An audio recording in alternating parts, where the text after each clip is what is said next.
Live from Limeport Stadium here on a partly cloudy and steamy Thursday night. We're leading up to Game 3 of the Blue Mountain League Championships between the Limeport Bulls and the Egypt Orioles.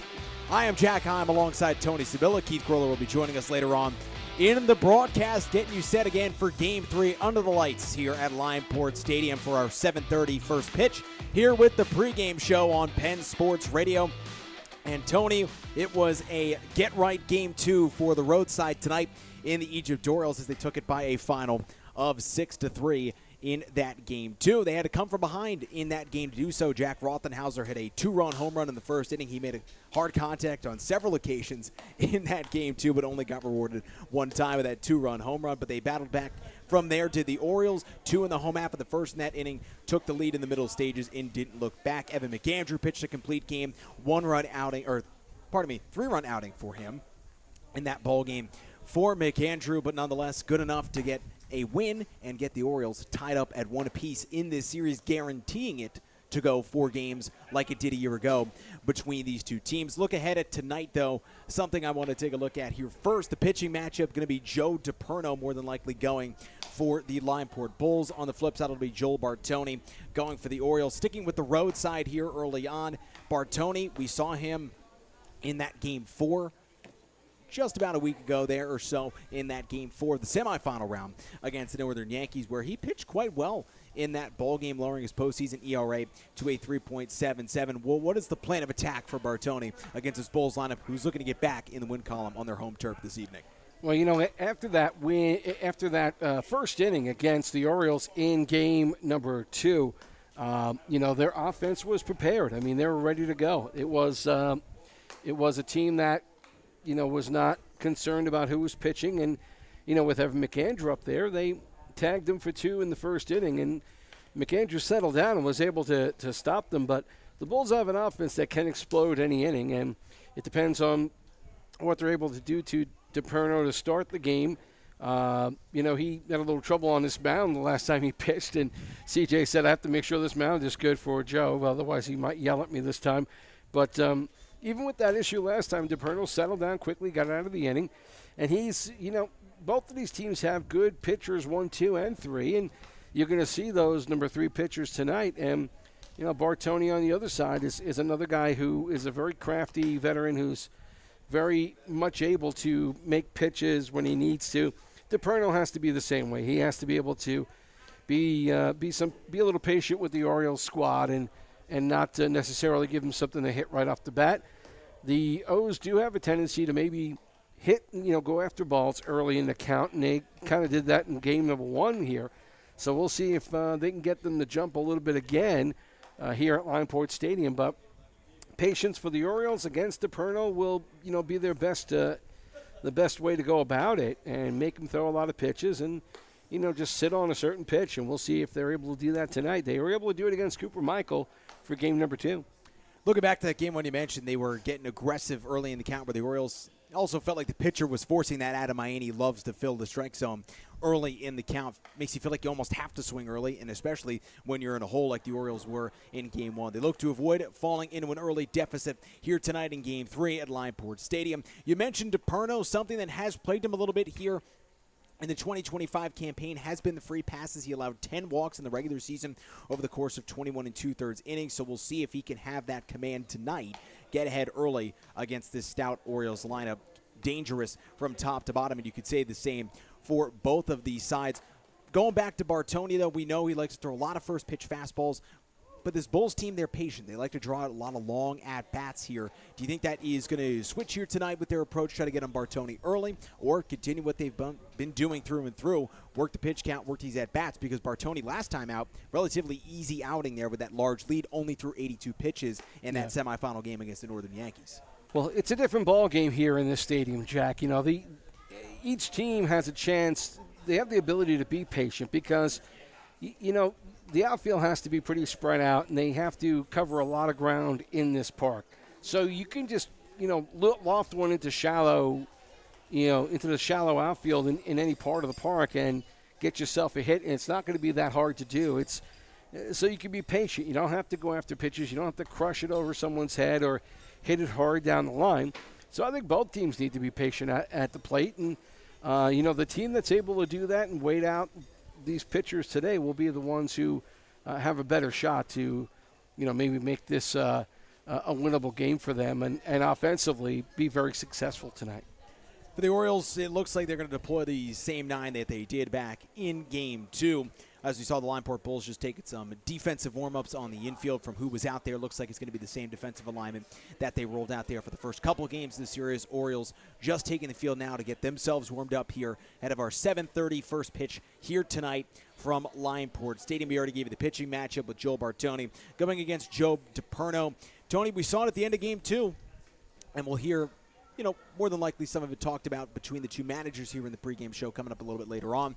But a little bit of fireworks coming up at the end of that second game. Last play sparked a little controversy. Words being exchanged from both sides at the tail end of that Game 2 here of our best-of-5 series. Do you think that has any chance of carrying over here into tonight's action? Well, it depends. I mean, both teams are pretty energetic. They have guys who absolutely want to, be fired up when they play this game, and we'll see if they're able to do that tonight. If these teams want to do that, it's funny.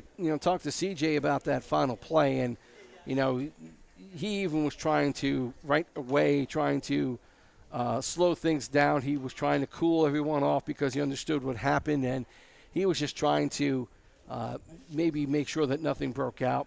Both teams got a little heated, but in a championship, these teams have seen each other quite a few times. They saw each other last year. The Orioles want to come away with the win and in that Game 2 and keep the series going for the next 2 days. And, I certainly by the end of the game, it's there's a lot of pressure on you. And, I think Orioles had a warranted argument with where that bat was going towards third base when Zach Delp was trying to make the play. But, they calmed down quickly enough. And, I think both teams understood it was just the heat of the moment, so to speak. And that's just the way they dealt with it at that time, but cooler heads prevailed and nothing serious happened. So the words right out of my mouth. If you didn't say it, I was going to say it felt like a heat of the moment type of play there. So we were in lockstep in how we viewed that last play of the second game there with Noah Hogan popping one up in a foul ground there, and Zach Delp made the catch to end that second game of the series. You mentioned the familiarity between these two teams, that this is the 4th consecutive postseason now that they've seen one another. 3 straight years running that they've met in the finals. 23, the Orioles swept the Bulls out of the championship series last year. Limeport, after dropping the opener, took 3 in a row to claim the Blue Mountain League title. And now again in 2025, 1-1 through 2 games. And even going back to the 2022 season, wasn't the championship where they met one another, but it was the semifinal round. So a lot of games taking place in playoff action between the Bulls and the Orioles over the last couple of years. No two ways about it, and it will continue again tonight. We're leading you up to our 7:30 first pitch. Game 3 of the Blue Mountain League Championship Series coming up shortly here between the Egypt Orioles and the Limeport Bulls. Step aside when we come back on the pregame show. It was Tony Sibilla catching up with manager of the Limeport Bulls, CJ Salaby. In real estate, there's a number for everything. Square footage, down payment, interest rates. But how do you measure the trust you have in your agent? For a RE/MAX agent, it's not about numbers on a contract. It's knowing that RE/MAX agents have been voted the most trusted in real estate. That means you'll get honest advice, expert guidance, and someone who's committed to your success. Because while numbers count, trust is what truly matters. RE/MAX voted most trusted real estate agency brand by American shoppers based on the 2024 BrainSpark American Trust Study. Each office independently owned and operated. Contact Joy Augustus, Realtor at RE/MAX Real Estate today. Call or text 610-653-5327 or reach the office at 610-770-9000. You deserve to get good service and great rates. At State Farm, we get it. And we're here to help because with every State Farm policy, you get good neighbor service and you get surprisingly great rates. So what are you waiting for? Get going and talk to a local State Farm agent about your surprisingly great rates today. Like a good neighbor, State Farm is there. Individual premiums will vary by customer. All applicants subject to State Farm underwriting requirements. When you want the real deal, call State Farm agent Sean Lay in Fogelsville today.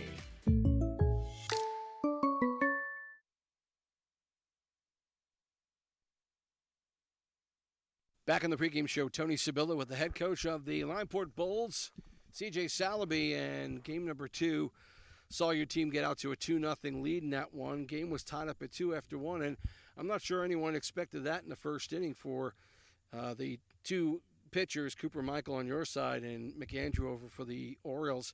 The bats got started right away, and again, it just goes to show that it's not just good pitching and defense. Both teams have a lot of good hitting as well. Yeah, both lineups are really good. Obviously not the start you expected. You expected them to kind of have a pitcher's duel for a little bit, and we came out, we got hot right away, but they jumped right back on us because that's what they do. They keep fighting, and they're a really good team over there. So, and then Evan settled in really well.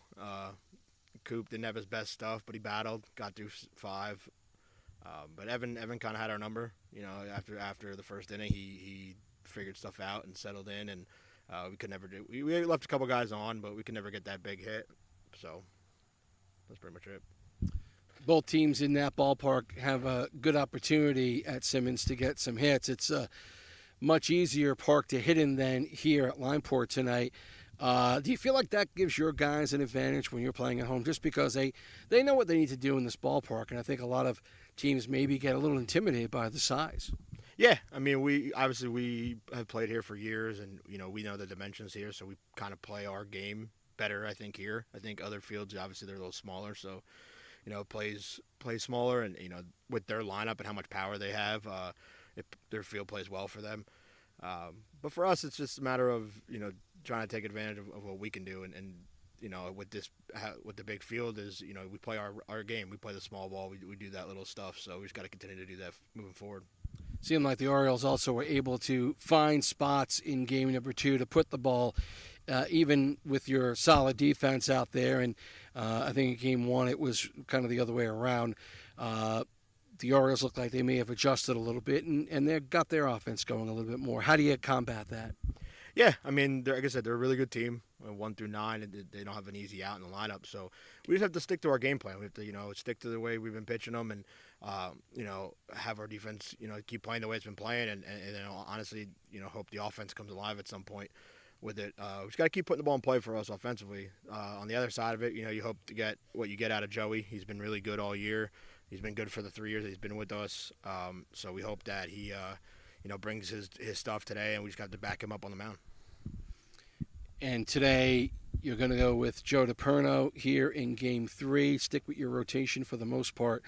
And he had a great game against the Yankees. It's really nice, I'm sure, to have that third pitcher. A lot of teams struggle to have really 2 good dominant pitchers.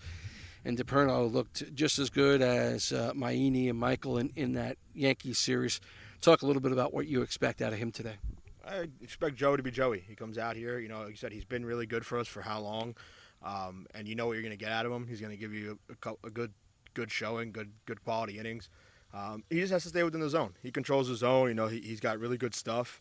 He's got to keep guys off balance and let his defense play behind him, and keep doing what he's been doing, because we have all the confidence in the world with him, and like you said, most guys would kill to have 2 good arms, and we feel we have 3, 4, 5, and Joey's just as good as the rest of them. So you feel the confidence with him, and it's the same with them over there. I mean, Bartoni's just as good as the rest of them too. We know how good he is. They have a 3-headed monster over there too, and so it's going to come down to just who does the little things right. All right, CJ, best of luck tonight. Thanks, Tony. That's CJ Sal. There'll be more of the pregame in just a moment. You're listening to Penn Sports Radio and SportsWire.com. The Northwestern Lehigh Educational Foundation is a nonprofit organization that supports the educational goals of the Northwestern Lehigh School. Since inception, the foundation has funded more than $2 million in innovative projects to support the district that would not have otherwise been funded.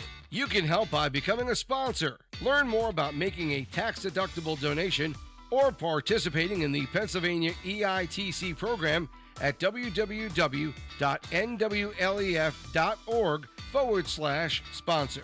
There has never been a more critical time to support our schools.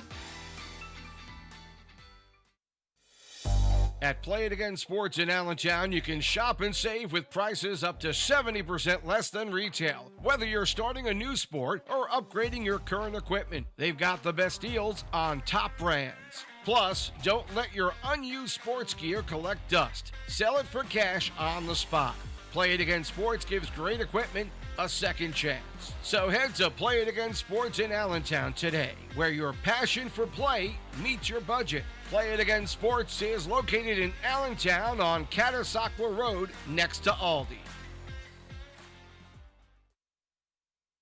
Back on the pregame show, Tony Sibilla with AJ Brosis, the manager of the Egypt Orioles. And AJ, a good win for you in Game 2. You guys battled against a very good pitcher in Cooper Michael, but able to put up 6 runs and come away with the victory in Game number 2. You've talked in the past about your team doing those extra things you need to do to prepare against really good pitchers. What did you see from your offensive squad in Game 2? Well, he only had one strikeout, so I mean that just tells you that guys were kind of sitting one pitch and reacting to the other, and he was curveball heavy that day, which is not the Cooper that we normally see. He usually kind of drops down his arm slot and blow it by you, but I mean when you make enough bat to ball contact like that, he can only beat you so much, and I think that led to the low strikeout. I mean we've probably only had one strikeout in the game. Probably hasn't been since the Bandits were in the league. But that was really good, and everyone's putting the ball in play because a lot of the times we've kind of been a boom or bust team where you put the ball in play, try to force errors. Like I said, they won't have any, but even just putting that pressure on them can really change stuff. You come back here to Limeport, and obviously in Game 1, another close game. It's going to be a battle back and forth. Who are you countering with today on the mound? Bartoni's going, and I think they're throwing to Perno. So, like I said the other day, if that's what we get, it's going to be a firecracker match. Absolutely. It'll probably be more so like the first game, low scoring, not a lot of hits between those two. They're both very good pitchers. DePerno's numbers are awesome this year. Joel's just been a workhorse for us for the last 6, so it's going to be a great game. Talking to CJ a little bit earlier, mentioning how it's a lot of teams, it's hard for teams in this league to get 2 really solid pitchers, much less 3. And he mentioned your squad's no different than his. He's got his big three, you've got your big 3. How much of that do you think is a testament to you guys being in the finals once again and being in the finals consistently over the last several years in this league? Yeah, it kind of makes it easier knowing that if you play 3 games a week, you can roll out 3 guys in a row. And then when the schedule gets condensed, we have plenty of guys like Zeminski is 4-1 for us this year. He really stepped up. Big Top Sawyer Kemp's been around for a while. He always gets the ball and gets innings. So, but when you have those big 3, you can kind of pivot on those guys. And if you need that extra start, you have another guy to do it. Makes things way easier. We put out like pitching schedules like a month in advance because when you have 3 guys like that, you know who's going when. Anything special about the matchup tonight that you got to worry about with the Bulls? Level-headed. We got to be level-headed. That's what they do best. They get guys worked up. Some of our guys don't like that, so we got to come and play level-headed, just play our baseball, keep the fans out of it, keep them out of it, and we should be all right. All right, AJ, best of luck today. Thank you, Tony. That's AJ Brochus. More of the pregame in just a moment. You're listening to Penn Sports Radio and SportsWire.com. Tri-County Teamwear is your go-to destination for local spirit wear, offering a large selection of in-stock and on-shelf swag for the Tigers, Bulldogs, K-Kids, and Blue Bombers.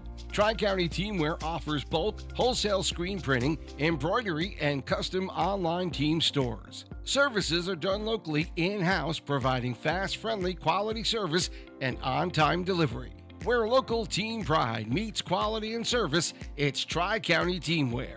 Visit them at 27 Main Street in Walnutport or call 610-767-4149 for more information. You can also visit their website, tri-countyswag.com. Shankweiler's Drive-In continues to be open 7 days a week this summer, bringing you current releases and fan favorites. From August 7th through the 14th, it's Disney's highly anticipated comedy, Freakier Friday. It's a fresh, fun revisit to the iconic body-swapping mayhem that's sure to bring tons of heartwarming humor to our giant drive-in screen. After intermission, we dive back into the dark and suspenseful world of I Know What You Did Last Summer. This crowd favorite returns for another round of late-night thrills and chills, balancing out our nostalgic double feature. Gates open at 7 p.m. Shankweiler's is located in Orfield, just off Route 309. Shankweiler's Drive-In, a Lehigh Valley tradition. 1-1 pitch is lined into left. Pierapavo coming in. It's down for a base hit, and the Bulls will strike first on the 2-out single by Alan Umbenauer. Here's Michael's first pitch, hit high and deep to right. Dobek giving chase towards the foul line. It's out of play foul. Dobek dives in, makes the grab in foul territory. Wow, that is a heck of a play. Do you think the Bulls want this tonight, Tyler? That was one heck of an effort. Called strike 3, 4 in a row, set down on strikes. Michaels strikes out the side. Dobek always a threat to bunt. He's swinging away, hits it out to left. Pierapavo going back, still going back. It's over his head. It's going to roll all the way to the wall. 1 run's in, 2 runs are in. D'Amico flying around third. It's a bases clearing double for Matt Dobek. Hit out into center. Beato coming in, makes the grab. The Limeport Bulls have charged their way to the top of the Blue Mountain League. The Bulls are the 2024 Blue Mountain League champions. Blue Mountain League Baseball on Penn Sports Radio is sponsored by RE/MAX agent Joy Augustus, Play It Again Sports in Allentown, Shank Wireless Drive-In, Tri-County Teamwear, Budget Store and Lock, and State Farm agent Sean Lay. From Limeport Stadium, we're getting you set for Game 3 of the Blue Mountain League Championship Series between the Limeport Bulls and the Egypt Orioles. Series tied at 1 apiece, so it's a best of 3 the rest of the way. And whoever comes out on top tonight gets a big leg up in their quest for a Blue Mountain League championship. For the Bulls, it is trying to go back-to-back. For the Orioles, trying to make it a dynasty into fruition with 3 titles in 4 years. Again, I'm Jack Heym doing your play-by-play commentary for tonight.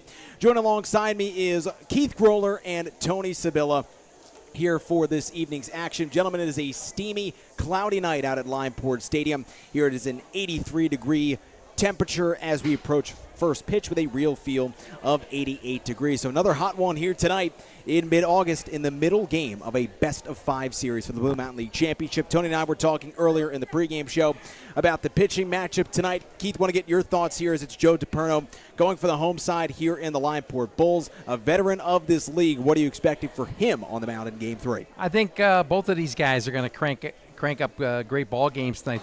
Both of these guys could be number 1s on other teams, and here they are number 3s. In the case of DiPerno, he's behind Adam Miami, Cooper Michael, and in the case of Bartoni, he's following the footsteps now of Justin Jackowitz and Evan McAndrews. So the Orioles saved their opportunity here with a big win in Game 2. It's still a different deal now. If they can get this one down here, it'll be huge for them.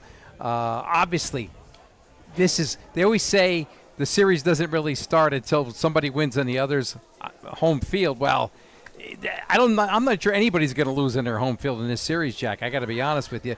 But Orioles got some momentum. Let's see if they can follow through tonight. They certainly found a way to crack through against Cooper Michael, got 6 runs in that Game 2 victory.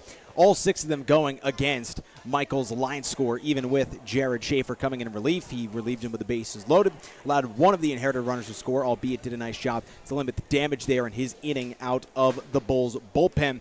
Again, it's going to be DiPerno getting the start tonight for the home side. In Limeport, it's going to be Joel Bartoni going for the Egypt Orioles. 2 guys who have a feel for the big moment and love pitching in high adrenaline games and situations. Those are the 2 guys toeing the rubber tonight for both sides. Let's get you the starting lineups here for this evening's action. First, for the visiting Egypt Orioles, going to be deploying a similar lineup as they did in Game 2. It's going to be Robbie Lamb, the left fielder, batting leadoff. Trey Hinkle, the second baseman, bats second. Pat Craigelo, the shortstop, hits third. In the cleanup spot, it's the right fielder, Ian Sensitz. Batting fifth, the manager and first baseman, A.J. Brocious. In the sixth hole, it is third baseman, Zach Delp.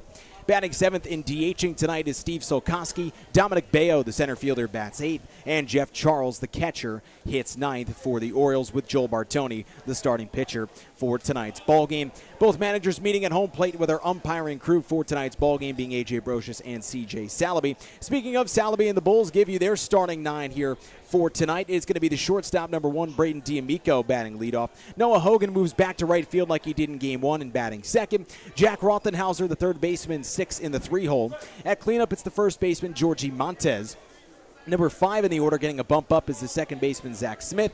Noah Adams moves from the designated hitter spot to catcher and bats 6 tonight. Braden Rader makes his series debut, DHing batting 7th tonight. Reese D'Amico back in left field and batting 8th. And Colin Peacock, the speedy, high-quality defensive center fielder, rounds out the starting 9 for the Bulls tonight, with number 17, Joe DiPerno, getting the start here. Just minutes away from our 7:30 first pitch here for Game 3 of the Blue Mountain League Championship Series between two teams who are all too familiar with one another. 4 postseasons running that they have met one another. 3 times in a row they've met in the championship round back in 2022. They squared off in the semifinal stage with the Orioles coming out on top, going on to eventually win the Blue Mountain League in that season. Keith, heard it from A.J. Brocious in the pregame show. Back to a more defensive and pitching game here tonight, much like what we saw in Game 1 is what you would expect with the way this stadium plays. What is going to be the key for the road side to come out on top here tonight? Start fast. I mean, they if they could jump out and get an early lead and put some pressure on the Bulls, I think that would be great. The Bulls like to play for a run at a time, but when you could tack on a couple runs, it kind of takes away what they do best, and that's their bunt and run and their stealing. Get a lead, get a 2 or put a 2 or 3 spot on the board early, and you can maybe get them out of their game plan. Even CJ said the other night, we got away from our game a little bit tonight. I think he was going to talk to the boys about that, but get a lead, and then you can't just play for the one run the way the Bulls like to do it. Did get our umpiring crew for tonight's ball game. Going to be Mike Pavoco behind home plate. Down the first base line, it'll be Stephen Barron, and down the third base line, it'll be John Edwards. There is our umpiring crew for tonight's ball game here for Game 3 of the Blue Mountain League Championship Series. Keith reversed the role, slipped to the other side. You mentioned Limeport got away from their game in Game 2. I think part of that was because they got behind in the middle stages, had more focus on hitting and not being able to do the small fundamental things that give them a leg up in usual situations when they can play with the lead there. Utilizing sacrifice bunts, didn't do much of that down the back end of Game 2. For the Bulls to come out on top tonight and take a 2-1 series lead, what does the path to victory look like for that? I think DiPerno's got to come up with a really good ball game. I mean, you got to follow what Adam Maini did here a couple nights ago and deliver a shutdown type of game. I mean, these Orioles, you get them hot, they're very dangerous. They're a very streaky team. They can put up runs in bunches, but you can also shut them down.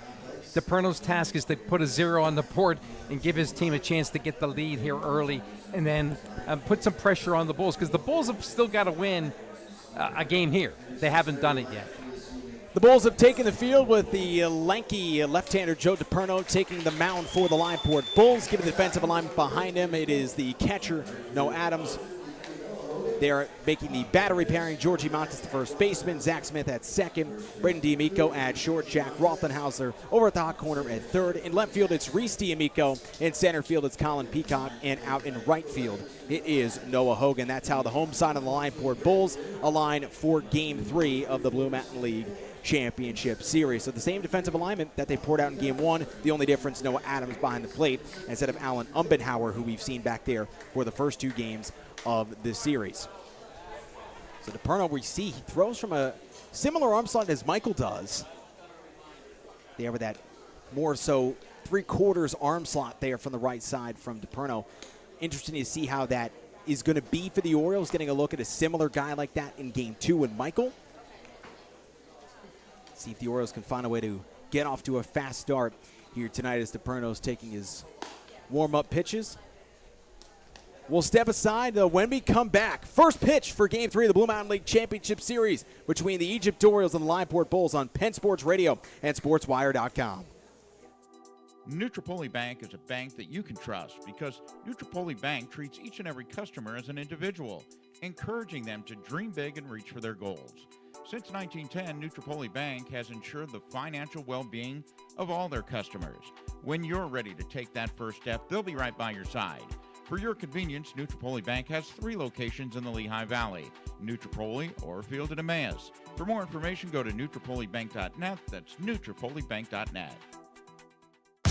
Budget Store and Lock is the leader in storage in Pennsylvania. Since 1997, they've been a leader in the industry and have grown to be one of the largest storage companies throughout the Lehigh Valley and surrounding area. With many locations to serve you, there's sure to be a Budget Store and Lock self-storage facility within minutes from where you live. Whether you're storing a few seasonal boxes and totes or a complete 4-bedroom home, Budget Store and Lock Self-Storage has the right storage space for you. Our facilities are well managed, maintained, and equipped with camera monitoring systems. We try to make it easy for you, including payment options that suit your needs, like online payment. Budget Store and Lock also offers a college student summer storage program with discounted rates for pickup, storage, and redelivery. We service all colleges and universities in and around the Lehigh Valley area. So contact one of our many locations today to speak with a storage manager expert. Go to budgetstoreandlock.com.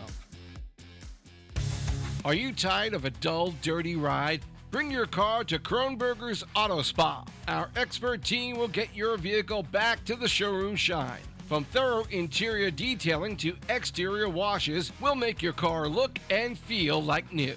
Visit Kronberger's Auto Spa today and experience the ultimate in car care. Kronberger's Auto Spa, where a cleaner car is just a stop away. To learn more and schedule your appointment, call or text 484-894-5345 for more information. Get a sparkling clean car today from Kronberger's Auto Spa. Moments away from first pitch here at Limeport Stadium. For our 7:30 first pitch here on this Thursday night. Again, I'm Jack Heym doing your play-by-play for this evening alongside Keith Groller and Tony Sibilla. As Robbie Lamb, the left fielder, digs in for the Orioles. Joe DiPerno tilting the rubber. Looks in and gets the play ball cue from the home plate umpire, Mark Pavelko, tonight. And the first pitch misses low and away, and that's how Game 3 kicks off. Lamb ahead in the count, 1-0. Great rendition of the national anthem again by Chris Barbeau, longtime PA announcer here at Limeport Stadium. The 1-0 delivery, and DiPerno misses off the edge there, 2-0 outside. Chris does it very, very fast, very, very up-tempo, quick. It's about the speed I like to see the pros do it. I think we'd all like to see that. I'd like to see him do it as Prince, because he's a big Prince, you know, the guy from Minnesota. He's a big Prince guy. I'd like to see him do it one time like Prince. 2 balls and no strikes. Lamb ahead of the count. DiPerno deals. That's on the outside corner for a called strike, 2-1. Beautiful night now. The sun's out. It was a little cloudy earlier, but, man, shaping up as a gorgeous night here at Limeport Stadium. Center fielder may have a little issue with some, but he'd be the only one out there who would right now. 2-1 pitch from DiPerno. Low and away for ball 3. Orioles trying to net themselves an early base runner here tonight. Sun shining out of that center field there. Flag Boy, it pole does shine nicely when it hits the cornfield out there in that hill. 3-1 pitch, and that's in there for a called strike just on the outer corner. Full count to Robbie Lamb, and you see it in center field out there, and the glistening flagpole with the trees behind it, just in front of that 450-foot fence. Gorgeous backdrop here tonight. The 3-2, Lamb swings and misses, and DiPerno down 3-1 in the count, rallies to get a strikeout. 1 batter, 1 K, and it brings up the second baseman in Trey Hinkle for the Orioles. All-league second baseman a year ago. He's had a stellar postseason, hitting over 350, 360 average, a homer and 7 RBI. Went 2 for 4 with 2 RBIs in the second game a couple nights ago. So we have a slight delay, like DiPerno is now donning a arm sleeve on his throwing arm.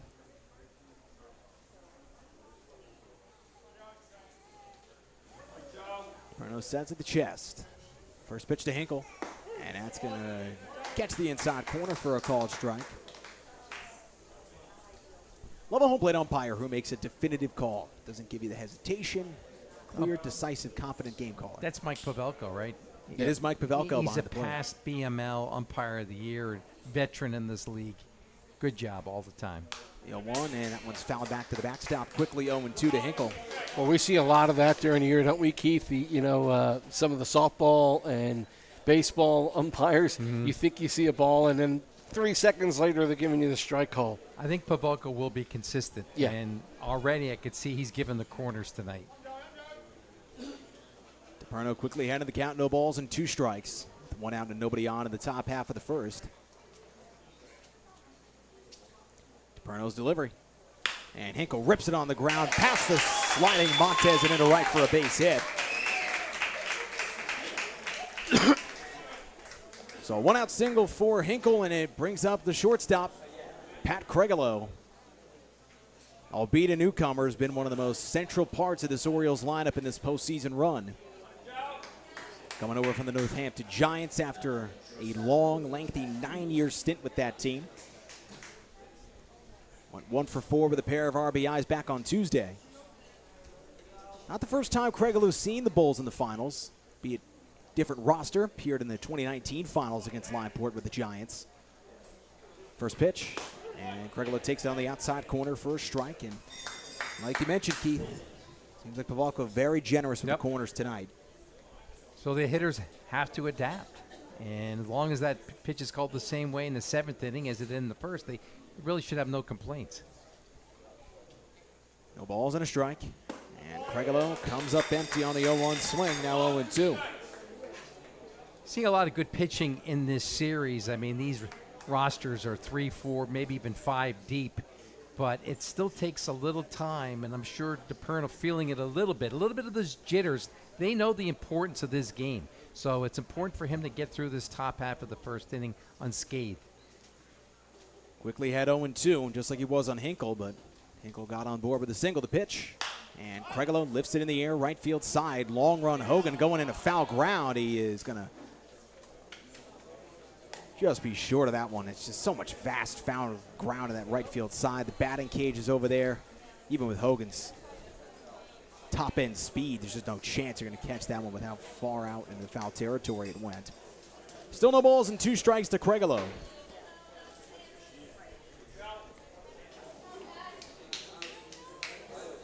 Sun continuing to make its presence felt here at the early stages of this game. Hinkle takes an extra step off first. Another 0-2 from DePerno. Cregolo rips it towards short. Nicely speared by D'Amico. Flips to second for 1. Smith back to first in time. 6-4-3 double play turned by the Bulls. And DePerno's through the first. Orioles nothing. Bulls coming to bat here on Penn Sports Radio. Old Homestead Golf Club is an award-winning 4.5-star daily fee course nestled in the foothills of the Blue Mountain, where history and tradition are part of everyday life. Old Homestead is one of the first courses in the Lehigh Valley to offer state-of-the-art GPS capabilities on their championship 18-hole course. Old Homestead Golf Club is a big supporter of local schools, non-for-profit organizations, special causes, and initiatives. Ask how your group can host a dine and donate event at their place.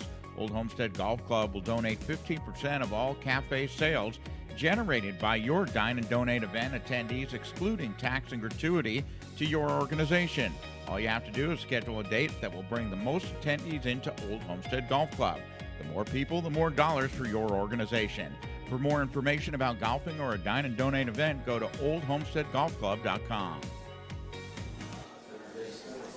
Home out of the first inning, scoreless in Game 3 of our Blue Mountain League Championship Series coverage between the Egypt Orioles and the Limeport Bulls.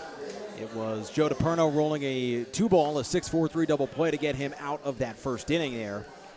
For the Bulls, it'll be Joel Bartoni starting tonight. For the Egypt Orioles, loves to be aggressive in the strike zone, not afraid to put it in there and pitch to contact. Look at the defensive alignment behind him, going to be Jeff Charles, the catcher, forming the battery pair with Bartoni on the mound. From left to right in the infield, it's Zach Delp over at the hot corner at third. Pat Cregolo manning shortstop. Trey Hinkle, the second baseman, and the manager, A.J. Brocious, over at first for the Orioles. From left to right in the outfield, it'll be Robbie Lamb in left, Dominic Bayo out in center field, and out in right, it is Ian Sensitz. That's how the Orioles align tonight behind Joel Bartoni. Going to be Braden D'Amico, the shortstop, leading things off for the Bulls. Give it their starting 9, D'Amico, followed by Noah Hogan batting second. Jack Rothenhauser hits third. Georgie Montes, the first baseman, hitting fourth. Zach Smith, the second baseman, bats fifth. The catcher, Noah Adams, moves from the designated hitter spot to behind home plate tonight, batting sixth. Braden Rader makes his first appearance of the series, batting seventh, DHing. Reese D'Amico in left field, batting eighth, and Colin Peacock, the center fielder, rounds out the starting 9 for the Bulls. D'Amico hitting from the left-hand side, digs in, gets ready. And Bartoni quickly winds and deals first pitch, and that one is lined back up the middle into center field for a base hit. One pitch, one aboard. for the Bulls in the home half of the first. Well, D'Amico ended that top of the first with a real nice play. It was not an easy play at shortstop. He took it on the short hop. The ball was hit very hard. I've seen that ball handcuff a lot of guys. He handled it smoothly, turned the double play, and now he opens up the bottom of the first with a base hit up the middle. Here comes Noah Hogan, the right fielder. Was the squaring, and he bunts, pops it foul back to the backstop, 0-1. Was involved in that last play of game 2 that sparked some tension between the two sides. Words were exchanged, quickly settled down. So the source of that was from Hogan spiking his bat for the third time that night into foul territory, impeding Delp's pass to the ball. He's still able to make the catch to end that ball game, but the Orioles didn't take too kindly to it. Hogan squaring again, gets the bunt down right back to the mound. Bartoni fields, fires it over to first in time for the first out of the inning. So, much like C.J. Salaby said in the pregame show, they got away from their game in game 2, right back to their usual tricks, using a sacrifice bunt to get a runner in a scoring position early tonight.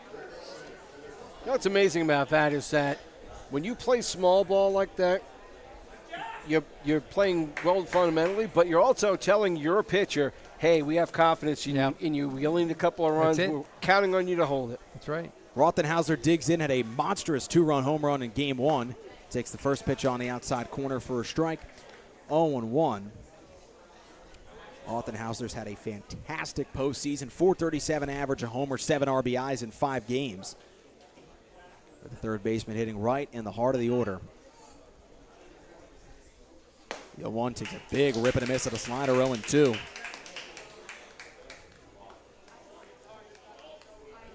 I don't anticipate any tension tonight. I think that was just a little bit of a post-end-of-game incident. I looked at Hogan again I recorded the final out. I don't know that he was doing anything intentional there. He just was disgusted that he popped up the ball. I think. That was my take, Jack. I would agree. That's what I thought too. But you never know with those type of things. You know, it's all feelings based. So, you know, if you're carrying over some of that emotion and something ruffles your feathers early, then those tensions and emotions can rise up again and lead to further problems down the road. I agree with you. I don't think it's going to spark anything tonight, but you truly never know. Rothenhauser lifts it in the air to left. Lamb drifting back, and he reaches up to make the catch for the second out of the inning. Braden D'Amico bluffs attack from second. He'll retreat there. So 2 away here in the home half of the first. Rothenhauser has the only home run in the postseason for the Bulls. And he nearly had 3 the other night. Yeah, he hit a couple in that Simmons Field, a bit of a bandbox, and he hit 2 that were foul that could have been home runs. A little bit harder to get it out of here. Yeah. I think those home runs would have been out of most ballparks, though. He cleared that fence by a long ways on both of those couple foul balls he hit. You think he'd clear this Limeport? Be close. It'd be close. It'd be close. It'd be right there. I mean, you saw how far he put that last one. I mean, True. You know, there's no warning track here, but look, they got off the end of the bat and hit it pretty well. First pitch to Georgie Montes, upstairs out of the strike zone for ball 1. I guess when center field is a mile and a half away, you don't put a warning track around the field. Yeah. It does make it tough down the left and right field lines. Montez ahead in the count, 1-0. Bartoni sets, ripped on the ground, past the diving Delp on the left for a base hit. Braden D'Amico's being waved around. Lamb's throw is going to be cut off by Delp. An RBI single for Georgie Montes, and the Bulls strike first, taking a 1-0 lead in Game 3. Well, the other night, A.J. Brocious came up with two-out RBI singles, and now it's the Bulls responding with a big 2-out hit to get the lead here. Georgie Montes really hitting that ball hard into left field, and exactly what that small ball does. You get a base hit, you get a bunt, and if they don't move him over, it could be first and second and 2 out. Brings up the second baseman, Zach Smith, 2 for 5 in the series this far. First pitch misses out of the zone for ball 1. A little low 2 there on that pitch. And that's a big hit for Montes. He really needed that one, just 2 for 13 in the playoffs after a stellar regular season. Big hit for him early in this one. Smith hits it on the ground. Delp knocks it down, and he can't field it cleanly. He'll just have to eat it. That's going to be an E5 all the way. Ground ball right at Delp, just clanked off his glove. Couldn't pick it cleanly, and that prolongs the inning, and it brings up Noah Adams.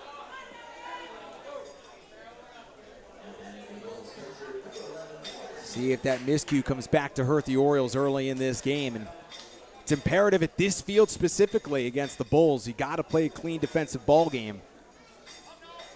Early error tonight for the Orioles, so Adams digs in. 5 for 16, 312 average with 4 RBIs so far in the postseason. And Bartoni's first pitch, chopper to third, pass Delp to the left for a hit. Montez going to be waved around third. Lamb's throw to the plate. It is not in time. First to third goes Zach Smith, and it's 2-0 Bulls. An RBI single for Noah Adams. Two out hits here by the Bulls have given them the early advantage, just what they needed on the heels of the Game 2 loss. Zach Delp had a shot at that one. He might have been thinking about the previous one, but that's a play I think he would tell you he would normally make. It's a base hit, though. It's not an E, but it's a base hit. So Braden Rader, the DH, comes up. 381 hitter in the regular season. The 1076 OPS. Chance to add on in this first inning. Ball inside. Starts the at-bat ahead 1-0. It's also his first postseason appearance for Rader. 10 games in the regular season. Is 8 for 21. The 1-0. This is inside again, 2-0. And Bartoni and the Orioles feel that they really need an out here early in this ball game. Seventh batter of this first frame. Adams a generous lead off first on the inside corner for a called strike. 2-1 to Rader. With the importance of this game, Jack, I wouldn't be surprised if we see a relatively quick hook if Bartoni's not getting it done here. You cannot let this thing get to 4 or 5-0. Yeah, Rader slashes one foul to the left field side. That's going to go out of play. Even the count up 2 balls and 2 strikes. And the guy I'm looking at that I think should see some mound time for the Orioles is Sawyer Kemp. He looked very, very good the other night. Pitched 2 innings in relief in game 1, scoreless with a couple of strikeouts. 2-2. Rader off the end of the bat, looping liner. That's going to go foul outside the bag at third. Good effort down the third base line there by Royals manager Bob Zerfas. Trying to reach out the left hand and make a play there. But I didn't see him sitting down there. He usually coaches third base, so he's used to seeing balls come from that direction. 2-2 misses low in the dirt. Fill up the count to Rader, so he's making Bartoni work hard to get out of this inning. So far, 2 runs on 3 hits in this first inning for the Bulls, trying to keep it going. Bartoni getting set with his 19th pitch of this opening frame. 3 balls and 2 strikes to Rader. Bartoni's payoff. Rader chases up out of the strike zone. He strikes out swinging to retire the side, but not before the Bulls cash in. 2 runs on 3 hits, 1 error, and 2 runners left. 2-0 Bulls after 1 in Game 3 on Penn Sports Radio. Fall sports season is right around the corner, and Penn Sports Radio is gearing up for another tremendous season. Join us on Friday, August 15th, as we visit Northwestern Lehigh for their Fall Sports Media Day. We will talk to the head coaches and the athletes that will try to make more history for this school. We'll talk football, boys and girls soccer, field hockey, cross country, and golf. Tony Sibilla, Chuck Hickson, John Gengaro, and Giovanni DiCarlo are your hosts for this event. We go live at 11 a.m. Go to PennSportsRadio.com for a link to the broadcast. If you missed the live show, you can go to our Spotify channel to catch the replay later in the day. Penn Sports Radio, your source for Northwestern Lehigh athletics. Top of the second inning, Orioles trailing 2-0 here in Game 3. They look to try to get back some of those early runs they just gave up. It'll be 4-5-6 due up for them here in the second. Ian Sensitz, followed by A.J. Brocious, and the third baseman Zach Delp as they try to get to Joe DiPerno, who is finding himself now with an early lead. Limeport doing just what they did in Game 1, take a 2-0 lead. This time it's just fully after 1 inning instead of through half an inning. So now the pressure shifts to the road side and the Egypt Orioles try to get these runs back. You can see how much confidence and in a groove that this home team gets when they got up to an early lead. They did that same thing back on Sunday in Game 1. They got a run in each of the first 2 innings, poured on 3 in the 4th, and they never looked back. Orioles trying to avoid that same feat here tonight. Keith, I want to go back to that first inning with DiPerno because after that 3-1 count to Lamb, bear down, struck him out, and then after that he got in a groove from there. Got ahead 0-2 on Hinkle, did allow a single, but then got ahead 0-2 once more on Craigelo and rolled that 2 ball to get out of the inning. It looked like he gained some relative quick confidence there. If you're on the Orioles side of things, you want to hope to shake that, and Census will try to start that process here to lead off the second. But DiPerno looked real good for the final 2 batters of that opening frame. He did, and let's see if he could do what Cooper Michael couldn't do, and that's hold the the 2-run lead here. I mean, it was 2-0 and then 2-2 the other night. I think this is just a more confident team when they play at Limeport Stadium. Sentence attacks the first pitch, lines it out in right center field. Long run for Peacock, back into the gap, and he makes the catch. Calm, cool, and collected out there. Sentence barreled it up, but Peacock uses those great wheels to get into the gap and make the catch. 1 pitch, 1 out in the second for DePerno. I know I sound like I'm the president of the Colin Peacock fan club, but my God, Tony, that kid can play. Can he run things down? It's amazing. There's a lot of people that never would have got near that ball, and he made it look easy. I was talking to CJ earlier today before the game, and we talked about how much you and I have been saying about Peacock, and he just chuckled. He said, yeah, but you know what? It's all warranted. He's just been playing fantastic. Look at the great jump he gets on that ball, too. That first step quickness to get the right read and go to the right spot. His route efficiency is something that I'm just marveled at for such a young ball player. Well, being a wide receiver, he's used to running good routes on the football field, and he's doing the same thing down here at center field for Limeport. Owen Brocious misses in the dirt, even at the count, 1 ball and 1 strike. Brocious, a standout player in Game 2, had a couple of hits, 2 RBIs. In that 6-3 win to tie up the series for the Orioles. Trying to jumpstart their offense here in the second inning tonight. The 1-1. Brocious lays off and it misses low, ahead of the count now, 2-1. I think a bit of an added advantage for DePerno tonight, albeit pitching at this stadium, is he has not pitched against the Orioles this year. They haven't seen him in 2025. And usually the pitcher has the advantage the first time. 2-1 up and out of the strike zone, so down 3-1 is DePerno, in danger of walking his first batter of the night. It's been a highly efficient inning and a third plus for DePerno. 18 pitches, 12 of them for strikes. We've seen him pitch to contact, utilize his defense. That's the formula at this ballpark. 3-1 on the outer half for a called strike 2. Count full to Brocious. Reaches down, rubs the dirt behind the rubber.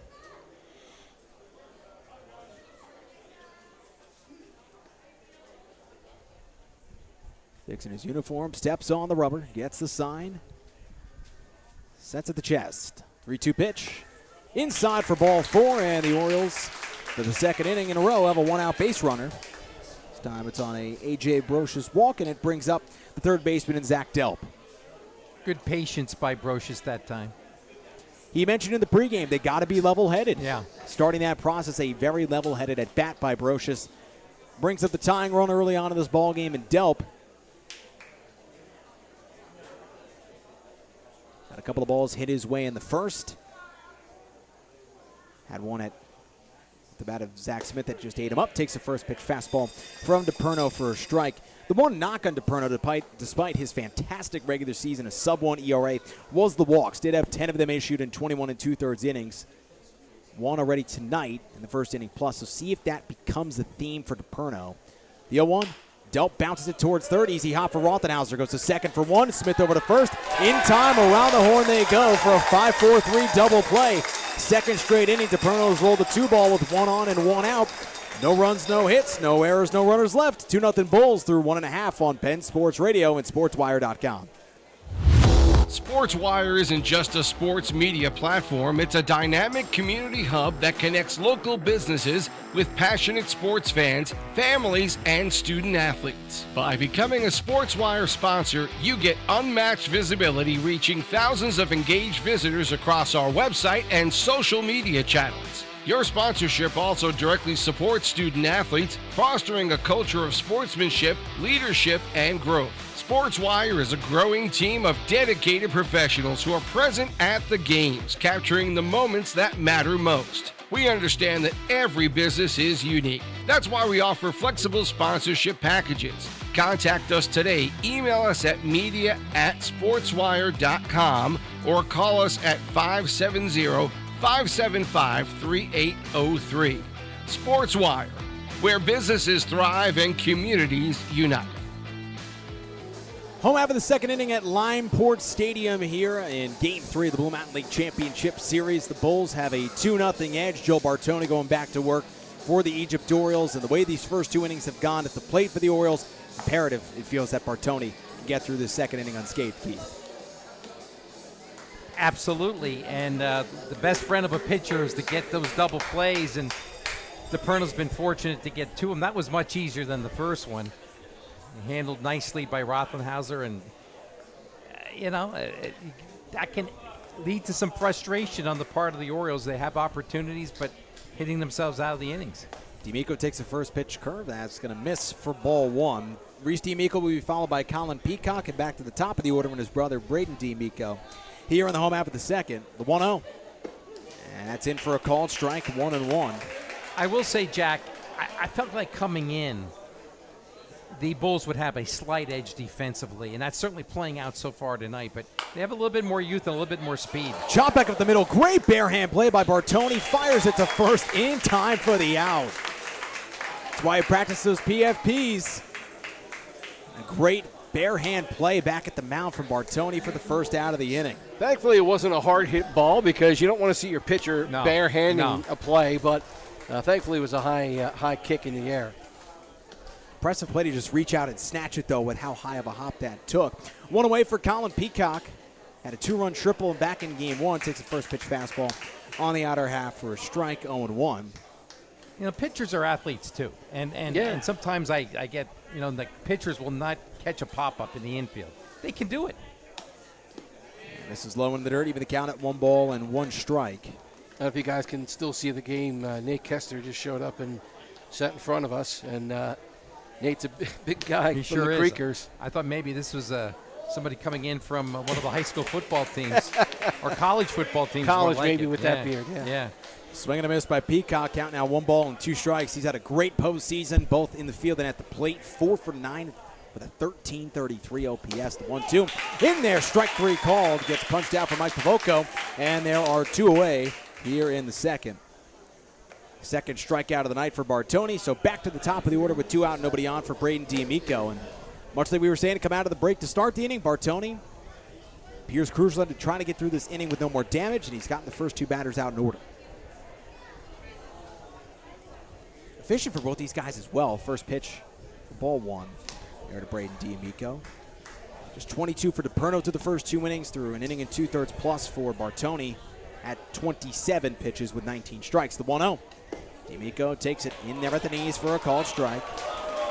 It looks to me Bartoni is a little more comfortable out there, though, than DePerno is right now. It may take Joe an inning or so to feel totally comfortable out there. 1-1. D'Amico chops it towards the hole. That's going to be a tough play. Sliding his ankle, knocks it down. No chance. An infield hit for D'Amico. He's 2 for 2 tonight with a pair of singles. Ball was just so slowly hitting in the hole. By the time Hinkle even got there to make a slide, he would have had to pick it and make a quick throw to get D'Amico. So keeps the inning going for Hogan. Laid down a sacrifice bunt in his first at-bat. Well, D'Amico hit a ball right up the middle in the first inning, and they were shading him up the middle. Long run for Hinkle. Couldn't get there. D'Amico, huge lead off first. Takes the first pitch high for ball 1 to Hogan. Even though, as you said, Jack, it was hit so slow, he did get over and got a glove on it, but that's a tough play after a long run. Hogan trying to turn and change his fortunes. Just 2 for 15 in the playoffs so far. Pickoff move from Bartoni, and D'Amico will dive back in safely. Good move by Bartoni with how big of a lead D'Amico's taking. He's always a threat to run. 6 steals in the regular season this year. That was tied 3rd on the squad, but you can see his skill set. Not afraid to get out there and run. Slashed on the line to left field. That's going to be down for a base hit for Hogan. D'Amico takes a big turnaround second. Will hold up there. So back-to-back 2-out base hits here in the second have the Bulls back in business, and it brings up Jack Rothenhausler. There's a chance to add to the Bulls' lead. We've seen him do his fair share of damage. 2-run homer a couple nights ago. We mentioned it earlier on that he just missed out on a couple more homers. And even that flyout he had in his first at-bat got off the end of the bat and hit it pretty deep to left. Yeah, I missed it by maybe an inch or 2 on the bat, maybe an inch. D'Amico at second, Hogan at first. First pitch swinging. Rothenhauser fouls it back over the grandstands and out of play, 0-1.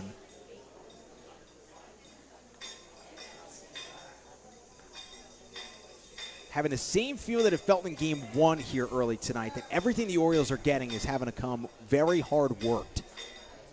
They have to earn everything they're getting here tonight. 0-1. Misses inside, backed up Rothenhauser, even the count up with 1-1. It does feel like every time an opponent comes into the stadium, you're literally playing uphill. I mean, from the start. The Bulls have such a distinct advantage knowing the ins and outs of this ballpark. 1-1. On the outside corner, called strike 2. Rothenhauser didn't like it.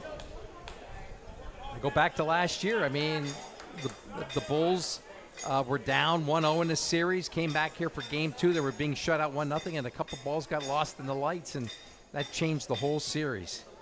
The Bulls went on to win that game and 2 more. Rothenhauser hits it on the ground towards short. Gregolo will underhand toss to Hinkle at second to retire the side. Bartoni gets in and out of trouble in the second inning. No runs, 2 hits, no errors, and 2 left. It is 2-0 Bulls after 2 on Penn Sports Radio. Penn Sports Radio is proud to be your home for Northwestern Lehigh sports. It was a banner fall season for Tigers athletics in 2024. Tune to PennSportsRadio.com for all the action this fall as we bring you Northwestern football as well as select games of Northwestern boys and girls soccer, field hockey, and volleyball. Tigers football, along with boys and girls soccer, will defend their state championships, while field hockey will defend their district title and look to get back to states. Go to PennSportsRadio.com for links to our broadcasts. You can also follow us on Instagram, Twitter, and Facebook to get updates on all our coverage. Penn Sports Radio, your home for Northwestern Lehigh sports. You deserve to get good service and great rates. At State Farm, we get it. And we're here to help because with every State Farm policy, you get good neighbor service and you get surprisingly great rates. So what are you waiting for? Get going and talk to a local State Farm agent about your surprisingly great rates today. Like a good neighbor, State Farm is there. Individual premiums will vary by customer. All applicants subject to State Farm underwriting requirements. When you want the real deal, call State Farm agent Sean Lay in Fogelsville today. Top of the third inning under the lights at Limeport Stadium. Joe DiPerno gets set to go back to work. He's twirled 2 scoreless so far.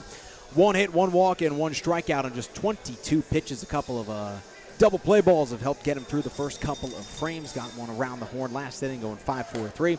Had a 6-4-3 double play turned in the top of the first. It'll be the bottom third of the Orioles batting order. Taking their turn here in the third, it'll be Steve Sokoski, the designated hitter, followed by Dominic Bayo and Jeff Charles here tonight. Bulls with an early edge, much like they had at the end of game 1. They were up 2-0 after 2. Same score here tonight, just slightly different fashion. See if the Orioles can battle uphill and get themselves in the score column. You're against a starter who is becoming more and more acclimated as the innings go on. See him being DiPerno, working on that mound in between innings, kicking a lot of dirt around, making sure that his landing spot and everything that he needs to be right is. The first pitch to Sokoski, misses low and away for ball 1. That's out the top of the third. Kicks off. Sokoski's been great at getting on base in the postseason, albeit hitting just .238 as a .429 on base percentage. Whether it be a hit by pitch, walks, he's been getting on base at a consistent clip. Low and outside, 2-0, he's ahead in the count. Yeah, DiPerno, a little bit laboring with the strike zone a little bit. He seems to be getting behind a lot of guys, and that's never a good recipe against these Orioles. He's been also consistently missing outside. Yes, You see that arm side. He's trying to get that outside corner, but picked it off there. 2-1 the count. Feels like he's not trying to go in on these hitters, trying to keep consistently attacking them away, and that's where, if you're on the Orioles side, Keith, approach got to be attack right field. Absolutely. I see Adam Maini is here tonight. I don't think he was at Egypt the other night, and having him as a resource on that bench is a big thing for a guy like DiPerno, and you can get a lot of advice from the 37-year-old. 2-1. Sokoski takes it at the knees for a called strike, 2-2. DiPerno doing what he's done a couple times tonight, battle back in the at-bat when down in the count. Just 1 hit so far for the Orioles in the first 2 innings. The 2-2 to Sokoski. Swing and a miss. He strikes out. Second K of the night for DiPerno. 1 away, and it brings up Dominic Bayo.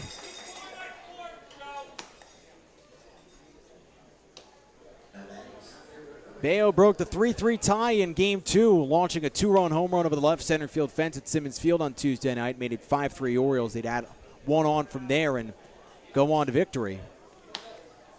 He felt that was a big moment for him. I mean, he's been scuffling, and that one hopefully can get him on the right track here. Bayo, first pitch chopper right back to DePerno with the mound. He will toss it over to Montez at first. Quickly 2 up and 2 down in the third for DePerno on just 6 pitches. It's not just been how DePerno's been working tonight, it's with the efficiency that he's been working tonight, which is considering he's gotten down to the count on 3 different batters the first time through the batting order. Got 2 hitters in 3-ball counts, was down 2 out of Sokoski, but 28 pitches and 19 strikes through 2 2/3 for DePerno. Facing the minimum number of batters, too, so far. Brings up the catcher, Jeff Charles, went 1 for 3. First pitch breaker misses up out of the zone. 1-0 to Charles. Mentioned 1 for 3 in that second game, had a couple of hard hit balls, had a line out in that game. Peacock took it away, surprise, surprise. The outside edge, 2-0. Last call getting a little bit of displeasure from the Bulls fans will express their Limeport opinion. crowd. Probably the most vocal fan group in the BML. Charles up 2-0 in the count, misses high, ball 3. They used to have those thunder sticks, Tony. Remember that? Yeah. And the I heard a little bit of the cowbell. They used to have a lot more cowbell, Yeah. so I'm not sure what's going on there.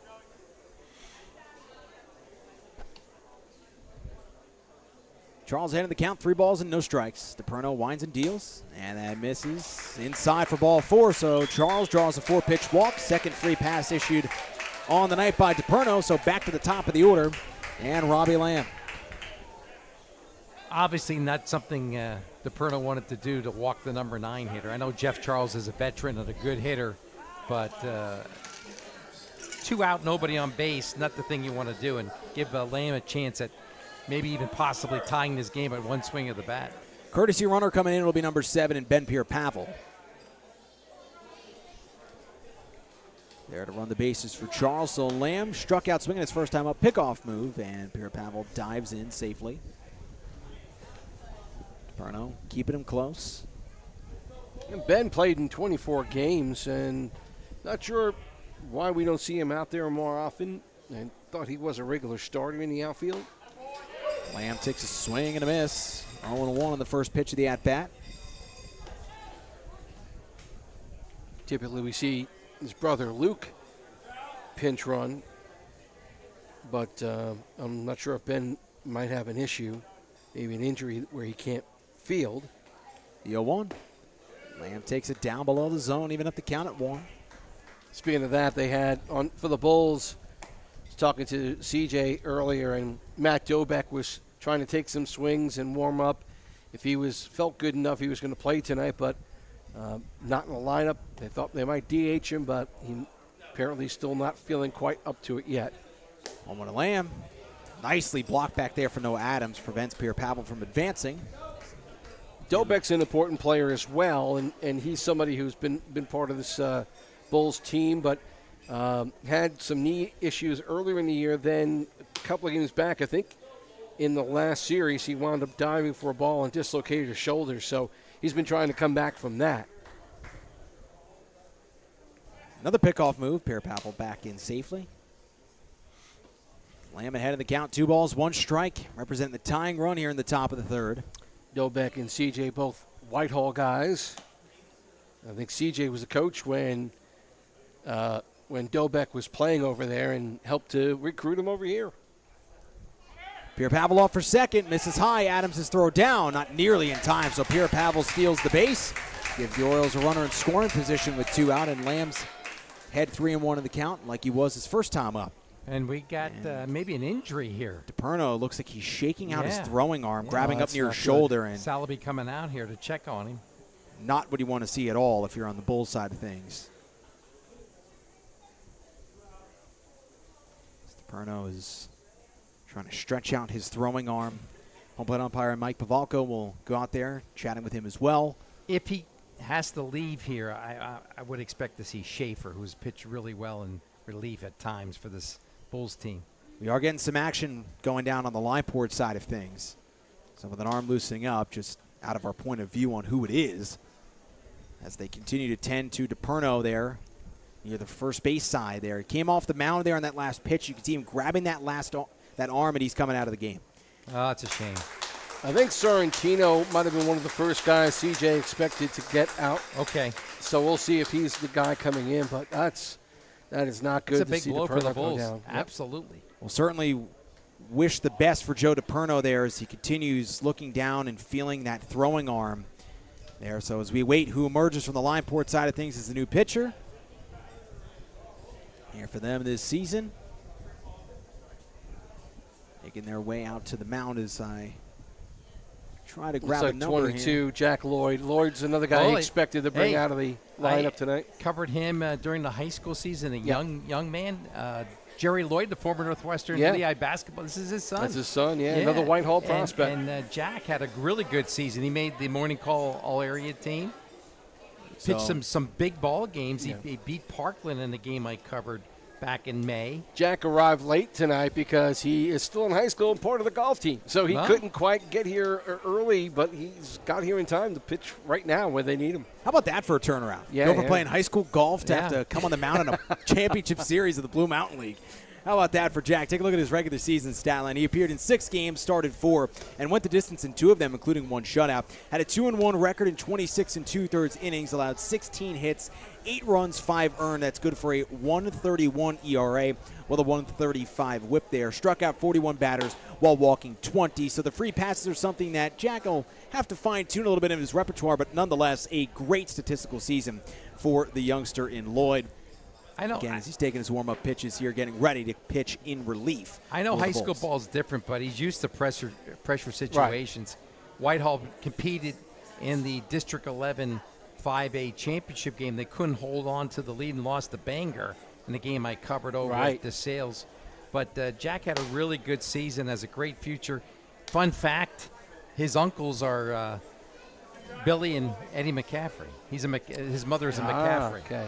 And so you talk now. I believe Jack was adopted, but still, he's got good people in his family that know a little thing or two about sports. Little bit of notoriety in the name in that family. So, Billy, of course, was a national champion basketball player at Duke, and Eddie. Eddie had a stellar NFL career, and of course, Denver Broncos, and won a Super Bowl or 2. And I guess he would be a cousin then of the star running back for the San Francisco 49ers, Christian, who I will not draft. I will not draft him because I'm a Rams. Yeah, you're a Rams allegiance. I was going to say that. I'm a Rams fan. Plus, he's going to say that first and foremost. I love watching Christian when he's healthy, but he doesn't have health concerns there. Yeah, certainly. I know what you're getting at here. Lloyd continues to take his warm-up tosses there. Big spot for him to come in. He's facing Robbie Lamb in a 3-1 count with 2 out, and Ben Pierre-Pavel, the courtesy runner, out at second base here. So Lamb representing the tying run in the earlier stages of this Game 3 of our Blue Mountain League Championship Series. Of course, Mike Pavolko giving Lloyd plenty of time to warm up, get himself perfectly acclimated there on the mound, feeling all the bit comfortable he needs to feel before we get back underway. It's always fun. I view the conversations you have on the field. Have over at first, the first base coach, Georgie Montes, first base umpire, and Stephen Barron, second base umpire, Zach Smith, having a little bit of a chat. Pierre Pavel, his courtesy runner, talking with his former ESU running mates and Braden D'Amico, Jack Rothenhauser. The outfield came together as well as we're just about ready to get back underway here. In the top of the 3rd inning, again, 3 balls and 1 strike to count to the Orioles' number 1 hitter, their leadoff guy in the order in Robbie Lamb. Jack Lloyd has completed his warm-up tosses. Noah Adams gets back behind the plate. Pavolko shows the count. Lamb digs back in. We're back underway here tonight. Top of the 3rd inning. 2-0 Bulls have the lead. Lloyd gets set. Checks the runner at second. The 3-1 pitch. And that misses up and away, ball 4. So 2 on and 2 out. And it brings up Trey Hinkle. Goes without saying, this is a big spot in this game here. 2-1, 2-run lead, 2 out, and young man coming in, his first game in this series. I'm not sure if he pitched. Did he pitch in the semis at all, Tone? I don't not believe pitch so. in the postseason. No, So it's his first postseason appearance for him. First postseason appearance. It's a big spot for this young guy from Whitehall High School. Veteran guy like Hinkle in the box, trying to look to do some damage, get his team Right back in the ball game. First pitch missed up and in tight, so 1-0.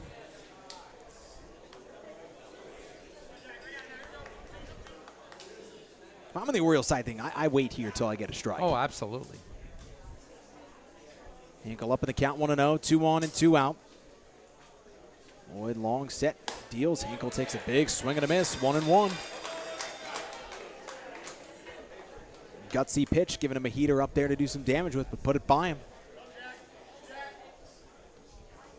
1 ball and 1 strike. Pierre Pavel at second, Lamb at first, 2 down in the third. Under the lights here tonight at Limeport Stadium. 1 ball, 1 strike. Yeah, that's going to miss inside. 2-1 and almost. They're going to say it hit him. And they will grant the hit by pitch, so it is a hit batsman. I knew it came in close to Hinkle. Wasn't sure if it officially hit him or not, and have not gotten any clear and concise signal from our home plate umpire, Pavoco, as C.J. Salaby's coming out to have a chat. Braden D'Amico was coming in, saying that he leaned into it.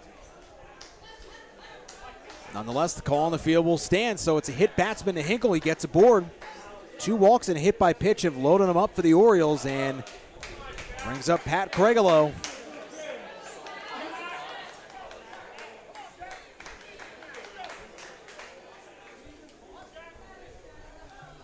Nowhere to put him. Bases full and 2 out.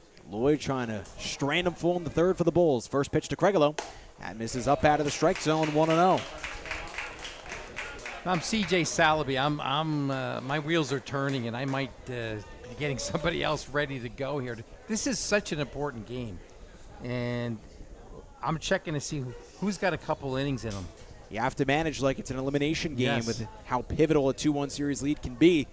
Outside, 2-0 to Cregolo. Because Jack is really, really struggling. I'm sure he didn't expect to pitch tonight, at least not in this situation. CJ said he also had Schaefer available again. if Schaefer needed. would be my guy. I mean, Yeah. Schaefer's looked good when I've seen him twice now in the postseason. Looks like Lloyd's overthrown a little bit tonight. You see him missing it's with that the- fastball. I mean, it's natural. You have The the nerves, the adrenaline's flowing. adrenaline. Yeah. You're trying to come up for your team in a big spot, but it does look like it has that tendency of him just trying to throw straight gas and just get it by these guys. Got one by Hinkle there on the 1-0 pitch earlier in that at-bat.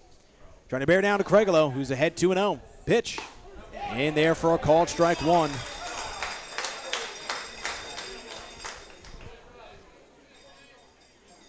Big pitch from Lloyd to get him right back in the at-bat. Good speed on the bases. Pierre Pavel at third, Lamb at second, Hinkle at first. A base knock could tie it. Lloyd sets the 2-1. Cregolo comes up empty. It's 2-2.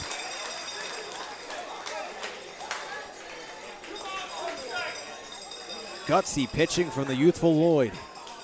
A strike away from getting out of a bases-loaded jam in the third. Lloyd steps on the rubber. Gets his sign. Winds and deals. The 2-2. Cregolo lifts one in the air. Right field side. Long run for Hogan and a foul ground. Oh, great Full effort. extension. Trying to make the catch, but it lands out there in foul territory. Heck of an effort from Hogan. Yeah, he wasn't going to be close to it, but he still made the dive, figuring if anything happens, might be able to slide there. The count still 2 balls and 2 strikes. Got another game here at Limeport where the flag is totally still. It's a warm night, so ball's going to hang up there a bit. We're feeling the breeze here, but it's because of the fans that are going on. And the one behind you. attached to the roof, yeah. Still 2 balls, 2 strikes. Number 22, and he's going to step off and reset. Cregolo takes a breath, digs back in. Another 2-2 coming from number 22 on the mound in Jack Lloyd. Sets and deals. Cregolo lifts in the air to left field, going back at the track, at the wall. It's gone! A grand slam for Pat Cregolo, and the Orioles leapfrog in front 4-2 in the third. Cregolo clears them all with 1 swing, and the O's in front for the first time tonight. Got to feel a little bit for Jack Lloyd. That's a tough spot for him to come in and face Cregolo. And Cregolo the savvy veteran. Played a little bit in the independent leagues, and he's been around a long time, taking advantage, knowing Lloyd had to come in with a pitch there, and he takes it over to left field fence. The biggest hit of this series so far for either side comes off the bat of Craigelo. Who else but Craigelo, who's been the star of the show all postseason long for the O's. Lloyd's got to dial back in. First pitch misses low to sense it's 1-0. Lloyd still searching for that key out here in this third inning. 2 walks, a hit batsman, and a grand slam have given the Orioles a 4-2 cushion tonight. What a turning point in the third. The 1-0 from Lloyd. Sensitz takes it in the dirt, head 2-0.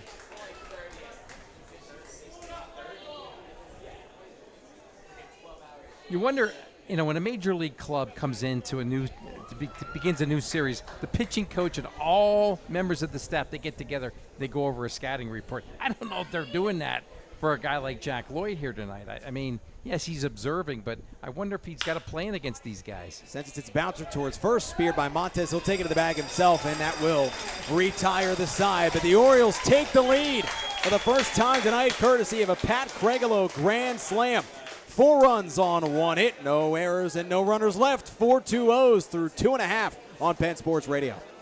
In real estate, there's a number for everything. Square footage, down payment, interest rates. But how do you measure the trust you have in your agent? For a RE/MAX agent, it's not about numbers on a contract.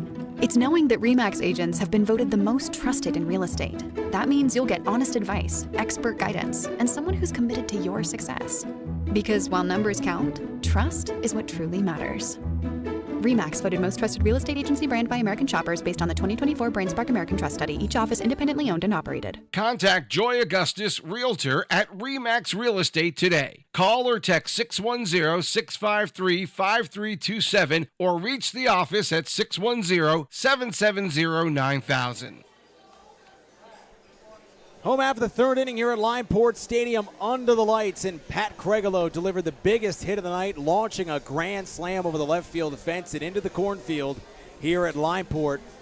So Bartoni goes back to work for his third inning, in the lead for the first time, and his offense giving him something to work with. A big hit, Keith. You mentioned it. The pressure was on the O's coming in tonight. Teams playing at Limeport, they feel that pressure a little bit more than other ballparks in this league, but Craigelo, the veteran of 9 years with the Giants, his 10th year in the league now, his first with the Orioles, and the newcomer to his new squad with a big hit in Game 3 of this championship series. Well, based on experience, you got to like Craigelo in that matchup, and he certainly took advantage of it. The good news for the Bulls is that we're still early in this game. We're only in the bottom of the third. They have plenty of opportunity to settle in here and start chipping away at this 2-run deficit. First pitch from Bartoni into Georgie Montes for a called strike. Montes will be followed by Smith and Adams here in the bottom of the third. The 0-1. Montes chases out of the strike zone and comes up empty on the swing, down in the count. 0-2. And got to be a confidence booster for Bartoni. Working with a 2-run lead. The 0-2 to Montes. That one's ripped through the hole into left for a base hit, so getting ahead in the count was Bartoni, but Montez jumped all over that 0-2 slider, and the Bulls have the leadoff man aboard in the third. What the Bulls are capable of doing is getting runners on, and still only the bottom of the third, plenty of game left to go, and they may just chip away a run at a time here. First pitch misses outside to Smith, 1-0. There's certainly no panic. Yeah. I mean, that was not what they wanted in the top half of this inning, to lose their starting pitcher, have some walks and a hit batter, lead to a grand slam. But they're going to battle back. There's no question. Smith fouls it back to the screen, 1-1. When we talk about all the work the coaches have to do in the offseason to pick up some players here and there, and tell you what, that Craigelo pickup for the O's is one of the biggest ones going into the season. I don't know what happened with Northampton. I really don't. A couple guys left that franchise, and that franchise hit rock bottom. And it's a proud franchise. They've been in the finals. They've won championships in the past. You were in the finals as recently as 2019. Yeah. Last pitch missed inside, 2-1 out to Zach Smith. Swing and a miss, and a heater up in the zone, even it up, 2 balls and 2 strikes now. Georgie Montes at first, nobody out in the home half of the third. Orioles up 4-2. You mentioned it, Tony. Kregelov is big of a pickup by any team as we've seen in this league in quite some time. And what he's been able to do his first year with his new club. On the outside corner, strike 3 called. Third punch out of the night for Bartoni on the mound, and it brings up Noah Adams.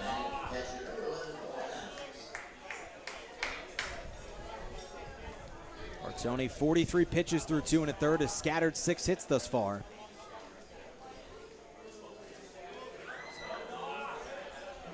Adams, RBI single his first time up. First pitch swinging, and he fouls one out of play. To the first base side, 0-1.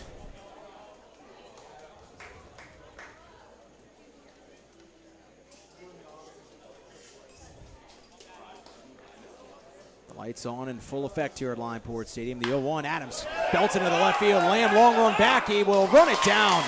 Nice range in left field from Robbie Lamb. Georgie Montes has to scramble back to first. So 2 away here in the third. Great defense in left from Lamb on a ball that was well struck from Adams. Got a great jump on it. Again, totally different situation here under the lights at Limeport. These guys aren't used to playing. Now, there are 2 franchises that play here. So the Orioles are going to have an opportunity to play the Dodgers here a couple times and the Bulls, but still, great adjustment, much different type of field than Egypt Memorial Park. Montes at first, 2 away. First pitch to Braden Rader misses in the dirt for ball 1. Rader struck out swinging to end the first, his first at-bat. First postseason game this year for Rader. And that one's in on the inner half for a called strike. Even it up 1-1. He only had, 21 at-bats during the regular season, but he did hit .381. Another Bethlehem Catholic product like Peacock. 1-1. Rader fouls it back to the backstop, 1-2.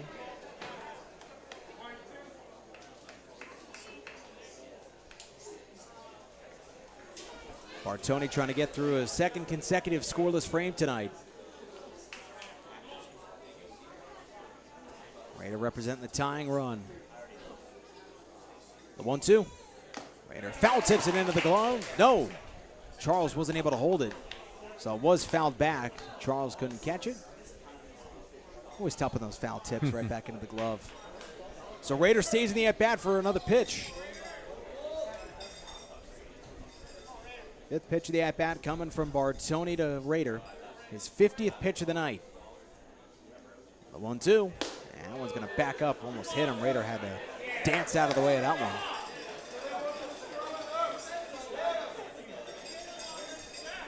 Limeport crowd giving it to home plate umpire Mike Pavoco, saying it hit him. Just like what happened they to didn't Hinkle. like that. They didn't like that call on Hinkle.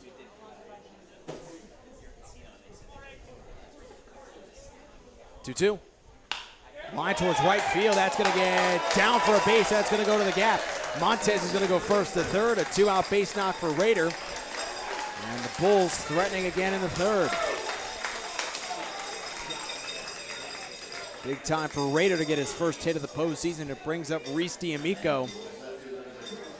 Had a nice series himself. He's 2 for 4 with an RBI, a pair of walks.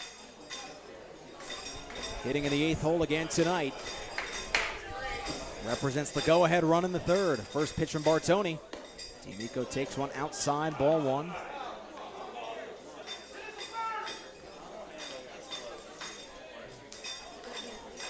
Vogel's in what you call a lose-lose situation. Hearing it from both sides tonight. Yeah. The 1-0, in for a called strike, 1-1 to D'Amico. Grounded out back to the pitchers last time up. Bartoni made a great bare hand play on that one. Count even 1-1. 2-on-2 out in the third. D'Amico lines it into center field. Down for a base hit. Montes comes in to score. Throw goes in past second. Backed up nicely on the mound by Bartoni to prevent Rader advancing any further. So an RBI base knock for Reese D'Amico. Bulls back within 1.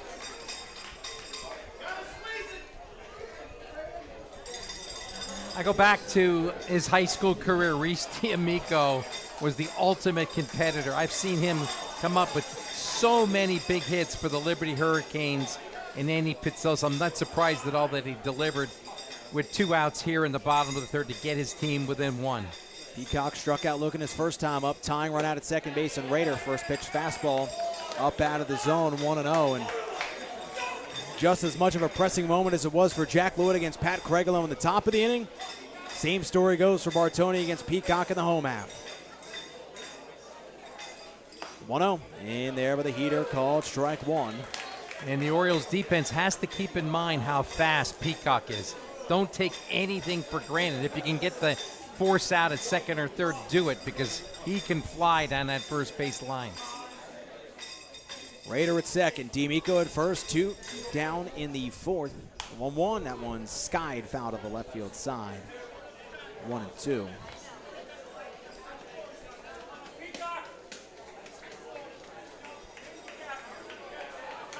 Big at-bat here for Colin Peacock, the Bethlehem Catholic product. Going to play his college ball at DeSales. 1-2. Popped up. That's going to sail out of play up over the grandstands here, so Peacock will see another. Bartoni really having to dig deep to get through this third inning. He's working a lot of pitches, Jack. I'm not sure that he's going to finish this game. I mean, he's up near 60, isn't he? 58 and counting here in the third. You mentioned you might see Sawyer Kemp. Well, that's things the got guy. out of hand. That's the guy I'd have Might loose. be just in a different situation here tonight. Peacock bounces it on the ground outside of first towards the Bulls dugout. And it's not just number of pitches, it's the amount of pressure. He's been in a number of pressure situations for it only being the third inning. I mean, that takes a toll on you too, physically and mentally, when you have to come up with clutch pitch after clutch pitch. Pitchers always talk about the situation Yes, they pitch in, not yes. always about pitch count, but the type of environments that you're pitching in. Bartoni, a lot of high-intensity ones early tonight. 1-2, up and in tight, back to Peacock, 2-2. That was pitch number 60 for Bartoni. 2 balls and 2 strikes. 7th pitch of the at-bat coming to Peacock. Braden Rader representing the tying run out at second. That is on the outside corner, strike 3 called. Peacock can't believe it. He said that's outside, but nonetheless, it's a called third strike and the inning's over. Bartoni gets out of the jam with only 1 run coming across. 1 run on 3 hits, no errors and 2 left. 4-3 Orioles after 3 on Penn Sports Radio.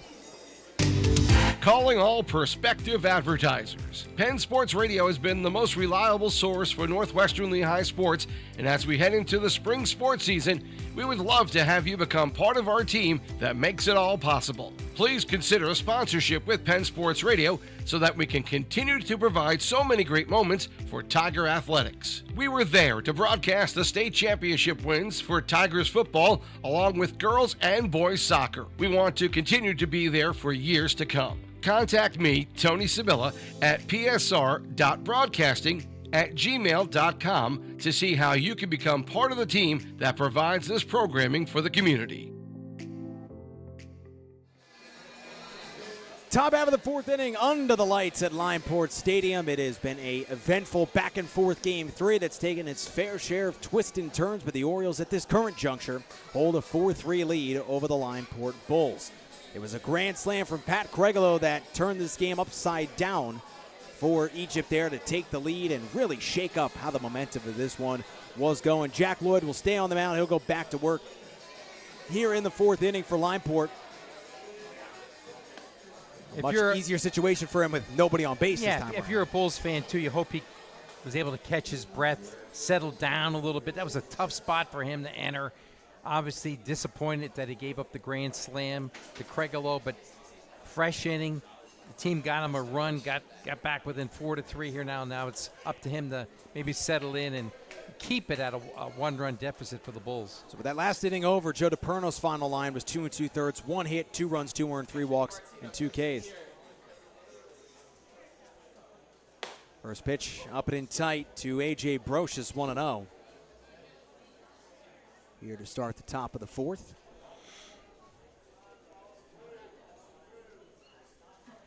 It'll be Brocious followed by Zach Dope and Steve Solkoski here in the 4th, the 1-0. Brocious takes a swing and a miss at a fastball, 1-1. Good life on that pitch for Lloyd. Well, he could bring it. You know, Parkland won the District 11 EPC championships, and he beat him in a ball game played under the lights at Parkland. And he was really good that night. 1-1 to Brocious. Up He's out capable. of the strikes on 2-1.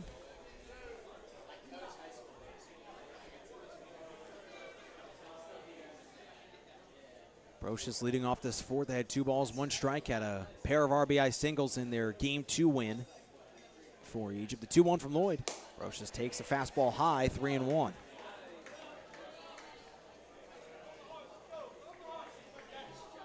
The command has been a bit of a work in progress as this outing keeps going along for Lloyd. 17 pitches, 7 strikes.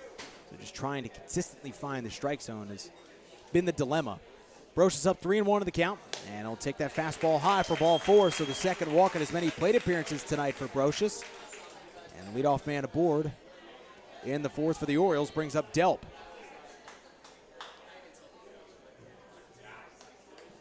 Delp grounded in with 2 ball, a double play, 5-4-3 his first time up. You know he would like to rip one into the gap. He had that frustrating inning in the field at third base and wrapped into a double play his first time up. First pitch from Lloyd, and Delp takes it in for a strike, 0-1. It's Whitehall against Whitehall here. Of course, different eras. Zach Delp much older than Jack Lloyd. Delp went on to play his college days at Kutztown University. One of the many PSAC connections that this Blue Mountain League has. Littered throughout both rosters tonight. Check swing, peel. Delp did not go, so even that count up 1-1. On the back corner, the first base umpire, Stephen Barron. And John Edwards are base umpires tonight. Again, with Mike Pavoco behind home plate.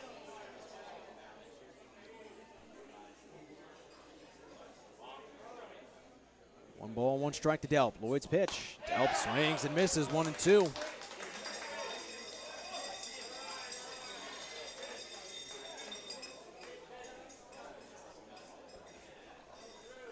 Every pitch has got to feel high intensity for Lloyd on the mound. Pitching in this kind of a spot. You know, he's pitching some marquee high school games. And Delp chases out of the strike zone. He strikes out. First K of the night for Jack Lloyd. And it brings up Steve Slokowski. Nice 1-2 pitch there from Lloyd to get a swing and a miss. Good first out for him. Delp a little bit over-aggressive, trying to make amends for some of the things that have happened earlier. He's such a competitor. Slokowski, he struck out swinging his last time up, and he'll take the first pitch fastball up out of the zone. For ball 1. Such a picturesque scene here at Limeport Stadium. The corn in the background behind the left field fence spanning all the way to center. The right center field fence sloping downhill on the outside corner. Called strike 1 to Slokowski. It is our field of dreams, and it really truly is. You can close your eyes and just maybe envision what it was like in like the 1930s or the 1940s. This park goes back a long, long way. Built in 1933, Slokowski fouls it back to the backstop 1-2. Now, the lights weren't here back in 1933, but... Neither was nighttime baseball. Right, but, you know, a lot of great players, great teams have traveled through here over the years. Lloyd ahead of Slokowski, 1 ball and 2 strikes. The 1-2 delivery, and misses upstairs, even the count up at 2. Slokowski, .429 on base percentage across the postseason. He gives a quality at bat every time he's up. Doesn't get cheated up there. 1 for 6 in the series, however. 2-2. And Slokowski lays off the high heater, full count. 4 walks so far tonight through 3 1/3 for this Bulls pitching staff. Yeah, they've struggled a little bit tonight. They usually don't do that. When Cooper Michael and Adam Miami take them out, they're really low walk pitchers. 3-2. Slokowski, it's a slow roller out to short. Miko's got it. Underhand flip to second for 1. Smith had a pump fake and return throw to first, not in time. So now the Bulls are pouring out of the dugout, claiming interference. As he slid in hard to second base, did Brocious. Salaby coming all the way out to talk to second base umpire. And they're going to give him the out. Off the field. They're going to give him the out. The inning's over. Double play. So our umpires are going to converge together here. The Bulls are pouring off the field. And Slokowski will return to the dugout. So Salaby still coming out for more with our umpires. Well, A.J. Brocious, the player manager for the Orioles, was involved in the play. He's not. I don't see him protesting. So no protest, and the Yeah. inning's going to be coming to an end. It's going to be a double play there out at second base. That takes us through the fourth inning, through halfway through here tonight. O's up 4-3. We go bottom four on Pet Sports Radio. In real estate, there's a number for everything: square footage, down payment, interest rates. But how do you measure the trust you have in your agent? For a RE/MAX agent, it's not about numbers on a contract. It's knowing that RE/MAX agents have been voted the most trusted in real estate. That means you'll get honest advice, expert guidance, and someone who's committed to your success. Because while numbers count, trust is what truly matters. RE/MAX voted most trusted real estate agency brand by American shoppers based on the 2024 BrainSpark American Trust Study. Each office independently owned and operated. Contact Joy Augustus, Realtor at RE/MAX Real Estate today. Call or text 610-653-5327 or reach the office at 610-770-9000. You deserve to get good service and great rates. At State Farm, we get it. And we're here to help because with every State Farm policy, you get good neighbor service and you get surprisingly great rates. So what are you waiting for? Get going and talk to a local State Farm agent about your surprisingly great rates today. Like a good neighbor, State Farm is there. Individual premiums will vary by customer. All applicants subject to State Farm underwriting requirements. When you want the real deal, call State Farm agent Sean Lay in Fogelsville today. Home out of the fourth inning here in Limeport Stadium is going to be the top of the order due up for the Bulls here in the fourth. Braden D'Amico. And the first pitch from Bartoni. That is going to miss high for ball one.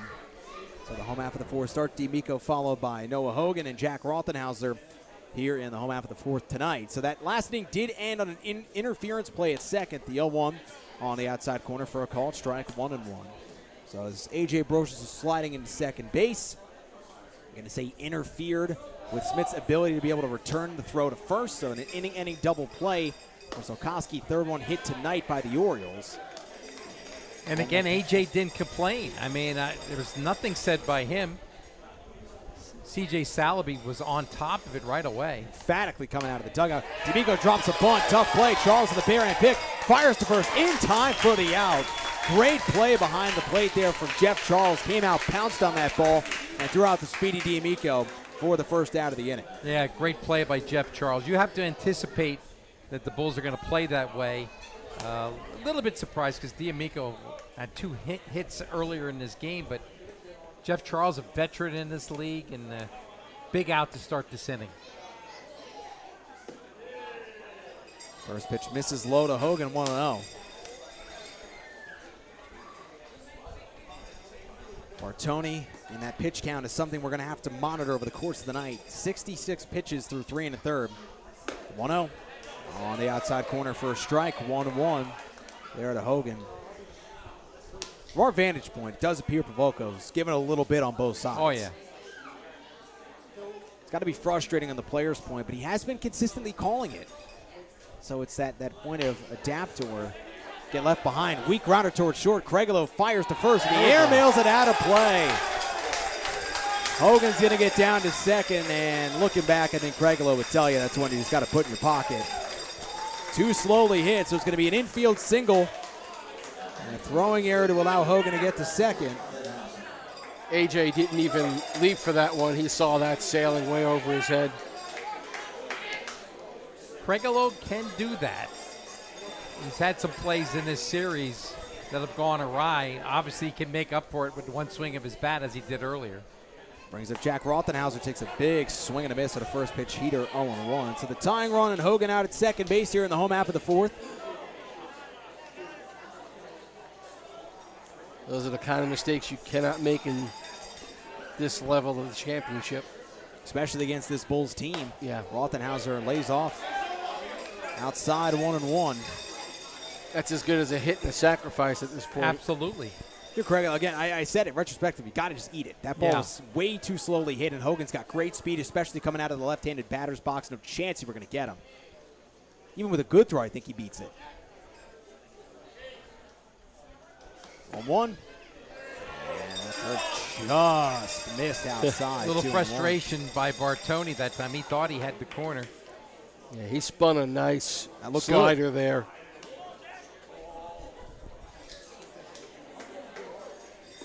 It's more of a looping slider. Yeah. Sometimes see a tight gyro slider. Rothenhauser gives it a ride. Deep left field, down the line. That ball is gone. A 2-run shot for Jack Rothenhauser, and the Bulls retake the lead. 5-4 in the fourth. Second time in as many games, Rothenhauser's hit a 2-run shot. I didn't think it was going to go. That ball was hit way high. I thought it might be foul. That was my only concern. Yeah. I mean, he really got under that. That was a majestic, high fly ball over the left field fence. We're seeing two teams go toe-to-toe tonight, and they're big boys. Pregolo for the Orioles, and he had a big bomb, and now an even bigger one perhaps by Jack Rothenhauser.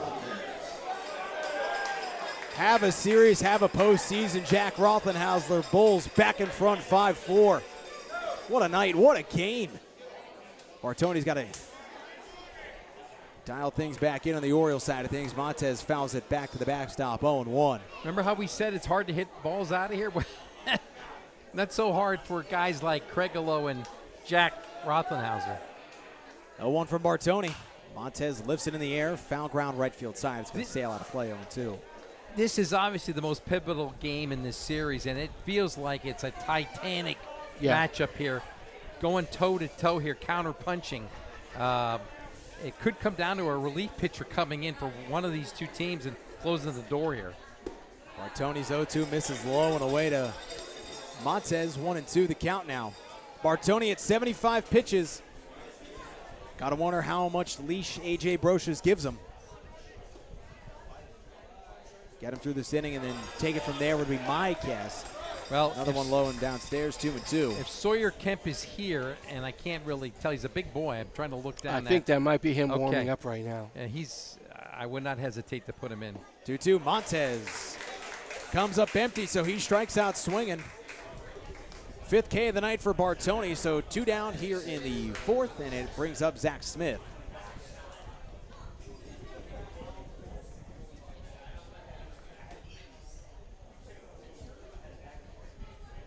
Nobody on base, they may let Bartoni go at least until he puts somebody on. Give Kemp a little more time to warm up. First pitch in for a strike to Smith. Bartoni has been living dangerously. He has not had a 1-2-3 inning. Swing and a foul there into the glove of Charles, 0-2. And not only that, they've had multiple base runners in every inning so far. That's the big reason for the pitch count going so high. 9 hits, 5 runs, 3 earned. Fouled back off of Charles into the backstop, so still 0-2. So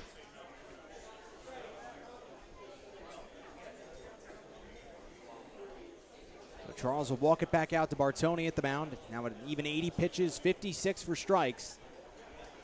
We have to figure that. Get this out on Smith here and call it a night for Bartoni. Go to Kemp in the bullpen. That's definitely Sawyer. That is Kemp loosening down there for the Orioles. Made an appearance in Game 1, relieving Jackowitz in that 5-1 loss for Egypt. Now trailing 5-4 tonight. Bartoni trying to make one more quality pitch and finish his night. Presumably, they would be low and away at 1-2. And he threw 82 pitches in his last outing against the Northern Yankees in Game 4 of their semifinal series. It was a 14-2 win there. Now throwing pitch number 82 tonight, trying to get through the fourth. 2-2. That one misses away, and pardon me, that will make it a 2-2 count to Smith. It was 1-2 prior. Smith reached on an error and struck out tonight. 2-2, and he chases outside of the strike zone and down on strikes again. So back-to-back punch-outs gets Bartoni through the fourth, but not before Jack Rothenhauser gives the Bulls the lead back on a majestic 2-run homer down the left field line. 2 runs on 2 hits, 1 error and 1 left. It is 5-4 Bulls after 4 on Penn Sports Radio. The Northwestern Lehigh Educational Foundation is a nonprofit organization that supports the educational goals of the Northwestern Lehigh School. Since inception, the foundation has funded more than $2 million in innovative projects to support the district that would not have otherwise been funded. You can help by becoming a sponsor. Learn more about making a tax-deductible donation or participating in the Pennsylvania EITC program at www.nwlef.org/sponsor. There has never been a more critical time to support our schools.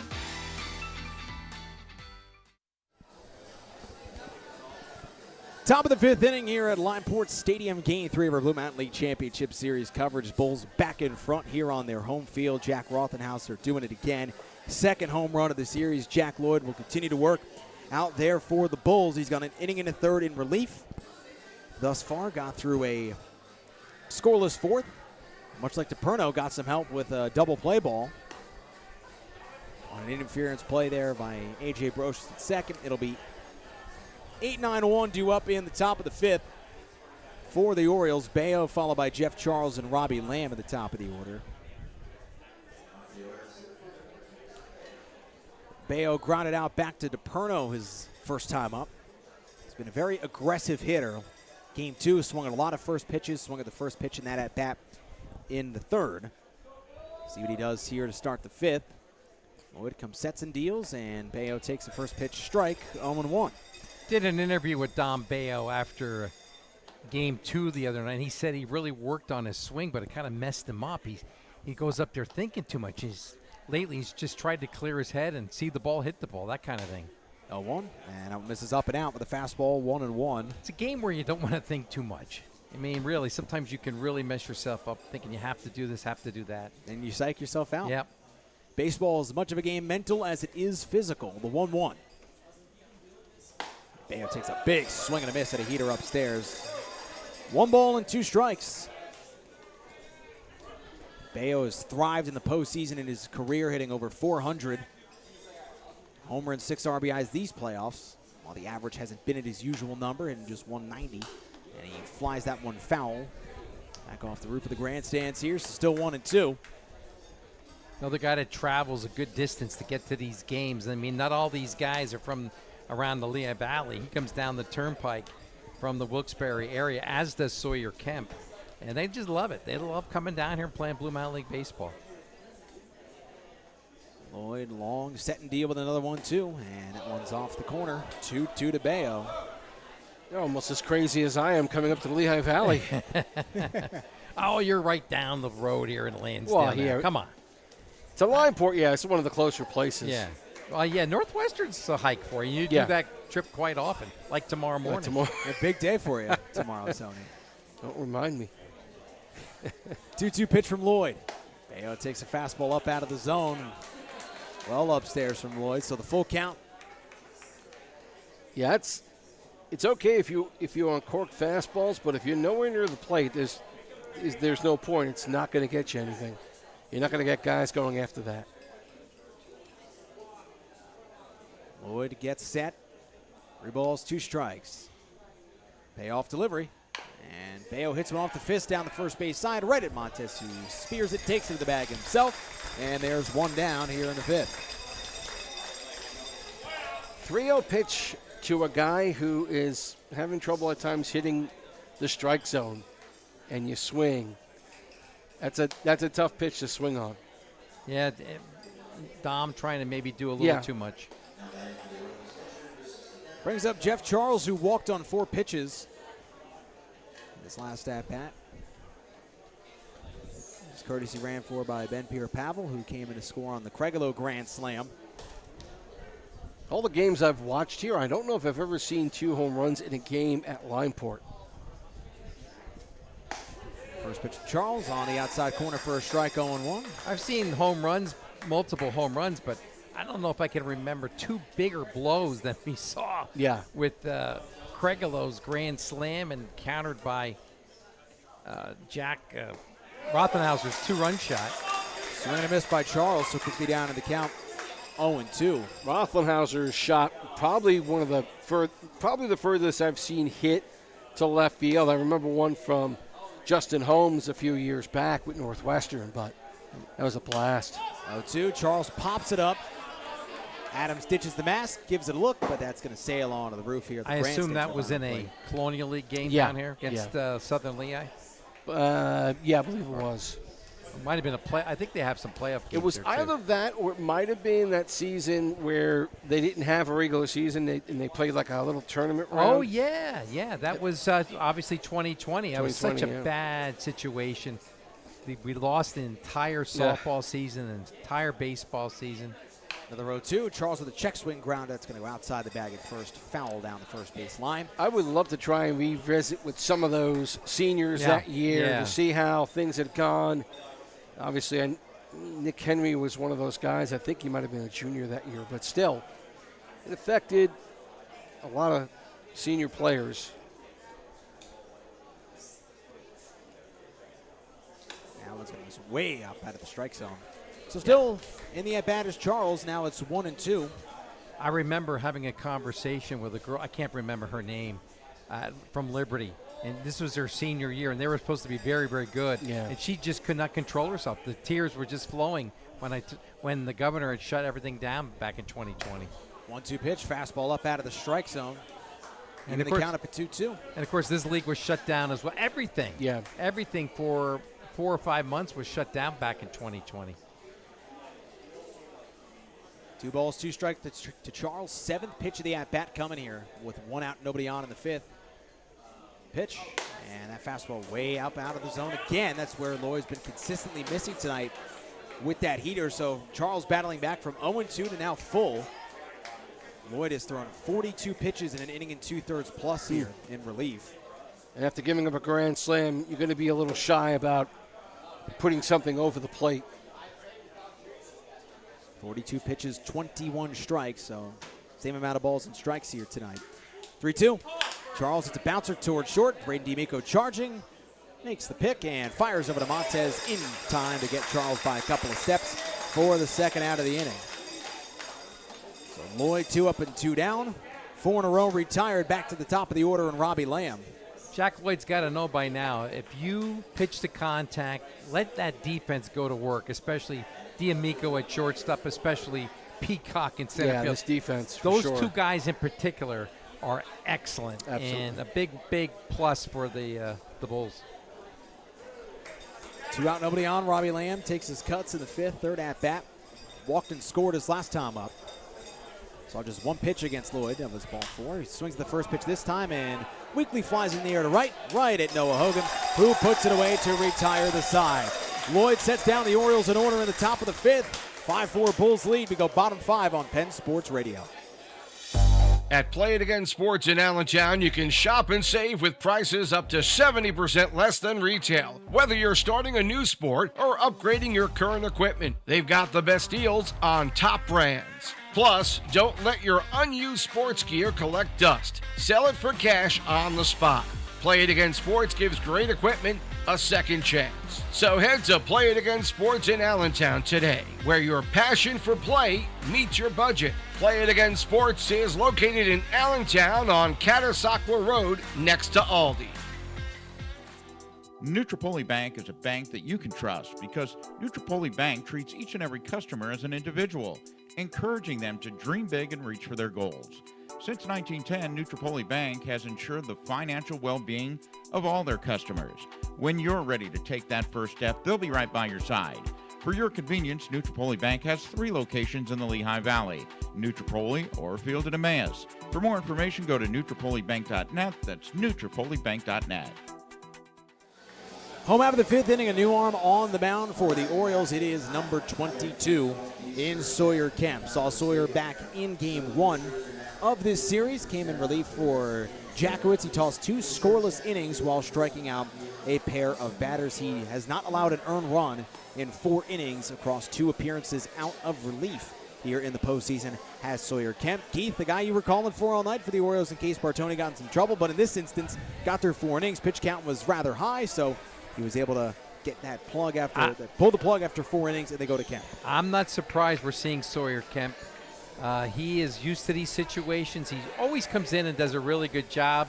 Guy likes to throw strikes. He'll work quickly. And let's see if he can keep this at a one-run ball game. As we get now to the nitty-gritty time of this game, I said it was early a little while ago, but it's no longer early. The Orioles are down to 6 outs. Kemp has got to keep it close here. Middle stages of this ball game, 6-7, 8-2 up for the Bulls in the 5th against the New Armand Kemp. Noah Adams will lead things off. First pitch from Kemp, and that is going to be in for a called strike. 0-1. I believe he works on a farm. I mean, he's got a lot of strength. Good old boy from Nescapec up in Luzerne County. The 0-1, and the fastball on the outside corner, 0-2. Yeah, you head up north, you start getting farm strong. I like it.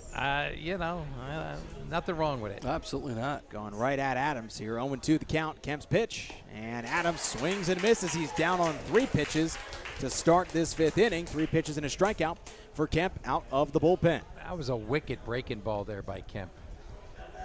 How about that sequencing? 2 fastballs, including one that just catches the corner, and then he drops the hammer on him to get the strikeout. Textbook stuff from Kemp on the mound. Braden Ray, the designated hitter, comes up. He's 1 for 2 tonight with a single. Struck out back in the 1st as well. First pitch from Kemp, and a swing and a miss from Raider. 0-1, 4 pitches, 4 strikes. I said he's not going to fool around. He's going to come in, throw strikes. If you can hit him, but he's going to challenge you. Love a pitcher with that type of confidence. The 0-1. That one misses low, 1-1.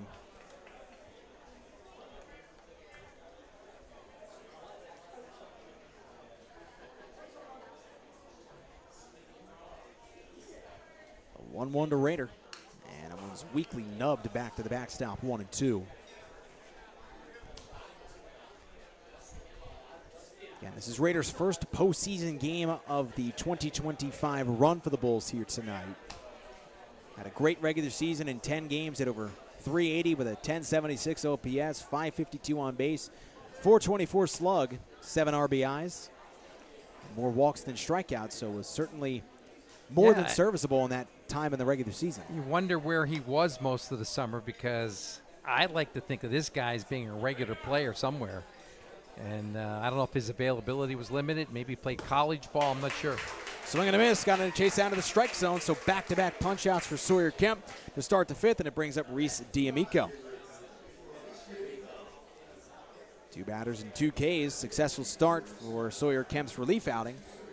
D'Amico, who started the chip-away efforts for the Bulls tonight, hit an RBI single back in the 3rd, made it 4-3 at the time, where Rothenhauser gave the Bulls the lead. First pitch from Kemp to Reese D'Amico, and that one missed somewhere for ball 1. That looked good to me. Looked good to me. The 1-0. D'Amico slashes one foul. Peacock had to bail out of the way of that one. A hard line shot foul from D'Amico, and got to be alert. He's hearing down a little bit from his own dugout. Yeah. It's like, hey, well, come on now. What are you trying to do to me? 1-1 the count. Well, it is a Liberty guy going after a Becca guy, so that rivalry never dies. Not only do you take a ball almost to the face. High chopper towards 3rd. Delp nicely plays the hop, steps into it and fires to 1st. In time to get D'Amico by a step to retire the side. Bulls go down 1-2-3 in the 5th. The Orioles come to bat in the 6th, trailing 5-4 on Penn Sports Radio. Tri-County Teamwear is your go-to destination for local spirit wear, offering a large selection of in-stock and on-shelf swag for the Tigers, Bulldogs, K-Kids, and Blue Bombers. Tri-County Teamwear offers bulk, wholesale screen printing, embroidery, and custom online team stores. Services are done locally in-house, providing fast, friendly, quality service and on-time delivery. Where local team pride meets quality and service, it's Tri-County Teamwear. Visit them at 27 Main Street in Walnutport or call 610-767-4149 for more information. You can also visit their website, tri-countyswag.com. Top of the 6th inning here under the lights at Limeport Stadium. Bulls have a 5-4 lead here in Game 3 of our Best-of-5 Championship Series. What more could you ask for in a championship series this far? Tied series at 1 apiece, and we have been treated to a wonderful ball game thus far tonight. It's been close, back and forth, many twists and turns, some big hits on both sides. Craig Lowe's grand slam, Jack Rothenhauser's go-ahead home run in that bottom of the fourth inning. Jack Lloyd continuing to work out. How about that storyline for a guy who didn't pitch in the postseason, still playing high school baseball, coming from high school golf, and having to come in and pitch this game tonight there unexpectedly when Joe DiPerno left with his injury. Could be quite a story for the young man, the Zephyr, if he can get through this. Now, this is the inning, okay? You got Trey Hinkle, Pat Cregolo, Ian Census. You talk about all-time BML greats coming to the plate here. All of them have been award winners in the past, I believe. And, Cregolo's that guy you don't want to beat you, but if you have to pitch to him, what are you going to do? Let's see how Lloyd handles it. Hinkle's been on base twice tonight, singled and hit by a pitch back in the third. First pitch from Jack Lloyd, and Hinkle has to back out of the way of that one. 4-1 to start the top of the sixth. Just after 9 o'clock here on this Thursday night. And Game 4 will be Saturday afternoon, 1:30 back at Simmons Field. Egypt Memorial Park. That one's up out of the zone with a fastball. They're away to the left-handed hitting Hinkle, so 2-0.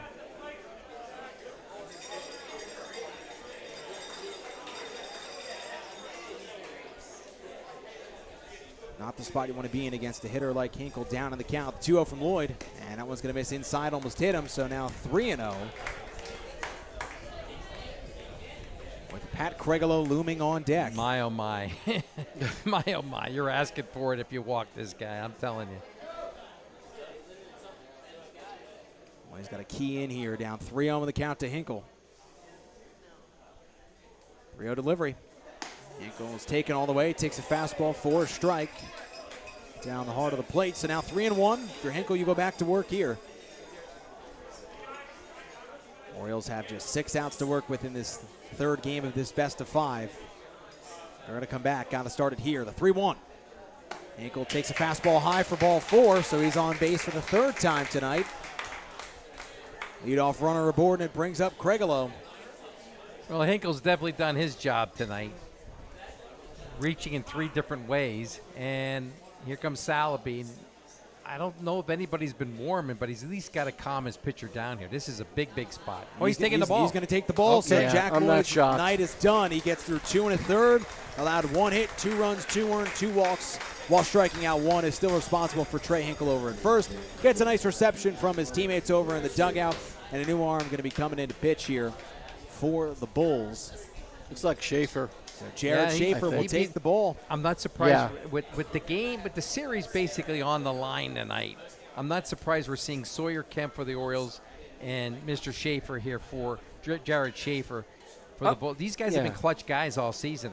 You would think maybe either one would have a shot at pitching in Game 4, but you got to get this one tonight. Both teams' premier relievers, their stoppers out of the bullpen, both being utilized tonight. I'm not second-guessing TJ's move earlier. I just thought maybe Schaefer in that bases-loaded jam, in that pressure, might have been the better That's what selection. I have to agree with you, Tony. I have to agree with you.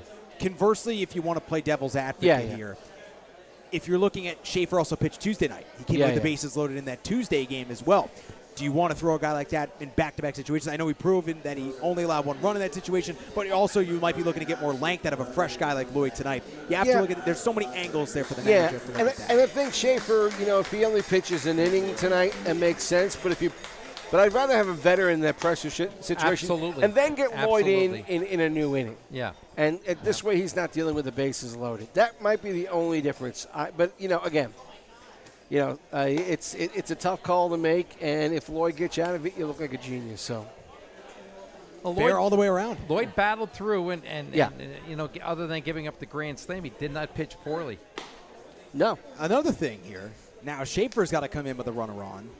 If the leash was going to be that quick, would you have just started the inning with Schaefer to face Hinkle instead of allowing Lloyd to come in, walk him on 5 pitches? That's another good point, Jack. That's I agree with you. I think that you probably would have wanted to start Schaefer. I got to believe we're going to see a sacrifice on this play, and I don't know how good Schaefer is off the mound. We're going to find out. We'll see what Cregolo and the Orioles do as Schaefer continues taking his warm-up pitches here. Trey Hinkle at first, nobody out in the top of the 6th. That would be a decisive part bold of this game. statement if a guy who hit a grand slam comes up and bunts the next time. I know you play, you try to get this thing tied, but I don't know if I want to take the bat out of his hands. I really don't. There's two guys in this series who you don't want to beat you. One is Pat Craigelo, and the other is Jack Rothenhauser. If I'm the manager of the other guy, I just don't. You're doing me a favor if you're going to bunt. What makes it even harder to try to figure out what he's going to do, the two results of his at-bats tonight. Hit a grand slam back in the third, but then rolled into a double play in the first. Yeah, so you can see both ends of that coin playing out here as well. But he hit the ball very, very hard in that double play. Well, certainly he did. Schaefer, including his warm-up pitches, is Noah Adams going to quickly go back out to the mound. Talk with the new arm and Schaefer. Again, we saw him on Tuesday. There in that ballgame, he tossed one scoreless inning. There did inherit the bases loaded, allowed one run to come in to score, but that did go on Cooper Michael's line score. So once he got out of that bases loaded jam, pitched the scoreless frame in totality, and that is what his line was on Tuesday, coming in with nobody out in the tying run at Trey Hinkle here at first in the top of the sixth, facing Pat Craigelo, who, continuing his monstrous postseason, hit a grand slam back in the third tonight.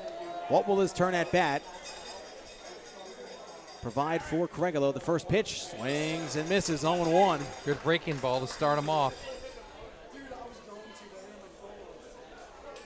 So it does not look like they're going to be trying to lay down a bunt with Craigelo here, letting him swing away and try to do some more damage.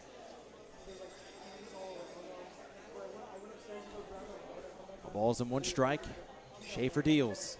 Craigelo swings and misses. He came unglued on another breaker, 0-2. You think Craigelo can hit the fastball. He probably could hit it up to almost the major league level. So you're going to give him good breaking stuff here. Schaefer knows what he's doing here. He set him up now. Head in the count, 0-2. Schaefer rocks and deals. Craigelo swings and misses a high fastball. He's down on 3 pitches. The big duel of Schaefer and Craigelo goes the way of the pitcher. Brings up Ian Sensitz. Big out. That's a crafty, huge out. That's a crafty veteran. Come in, throw a couple good breaking balls. He's got to get it over for strikes, which he did, and then come back with the high heat. Well done by Schaefer. Savvy piece of pitching from the veteran reliever. And the first pitch to Sensitz on the outside corner, dropped another breaking ball in for a strike, 0-1. So Schaefer, much like Sawyer Kemp, coming right at these Orioles out of the bullpen. Hinkle at first, 1 away. Sensitz grounded out and flew out tonight. The fastball misses outside, even things up 1-1. I don't know about you guys, but I get this feeling that this game might take another turn or two before we're all set and done. I wouldn't be surprised. Not a lot of time left, though. 1-1. Sensitz takes it just off the corner, 2-1. Some moans and groans from the Bulls side of things. Schaefer asking where it was just for his own reference. I thought it was a little high. Yeah, a little high. 2-1 to Sensitz. Bounces one on the ground towards first. That's outside the bag. Foul, 2-2.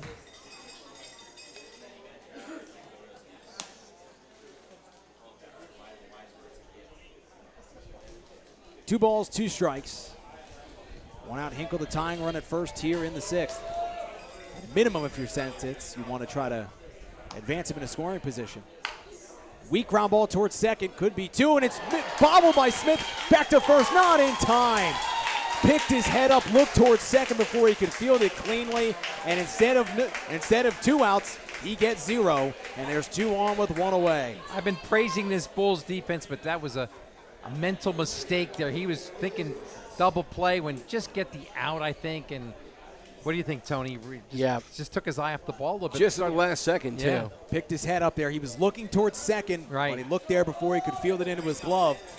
So now Hinkle at second, Sensitz at first, 1 away for A.J. Brocious. See if that error from Smith proves costly for the Bulls. First pitch to Brocious, into the knees for a strike, 0-1. Schaefer really made a good pitch. Yeah. And got the ground ball. Yeah, not much else you can ask for. Didn't work out for him. Brocious plated a pair in game 2. Trying to deliver here in game 3. The 0-1 swing and a miss, 0-2. Schaefer's got a nasty breaker going tonight.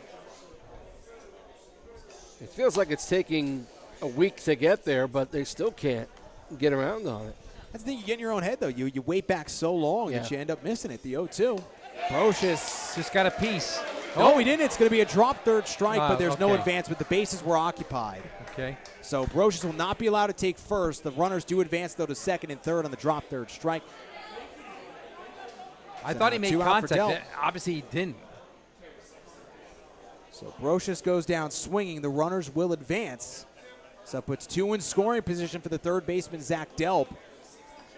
Not the way you would draw up advancing the runners, but nonetheless, it does prove to put the tying and go-ahead runs in scoring position for the Orioles here in the sixth.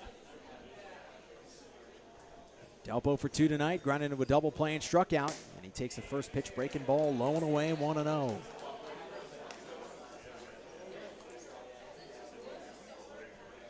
Schaefer trying to bring these Bulls 3 outs away from a series lead. Delp trying to, at minimum, tie this thing up, the 1-0. Oh. Takes it in for a called strike one.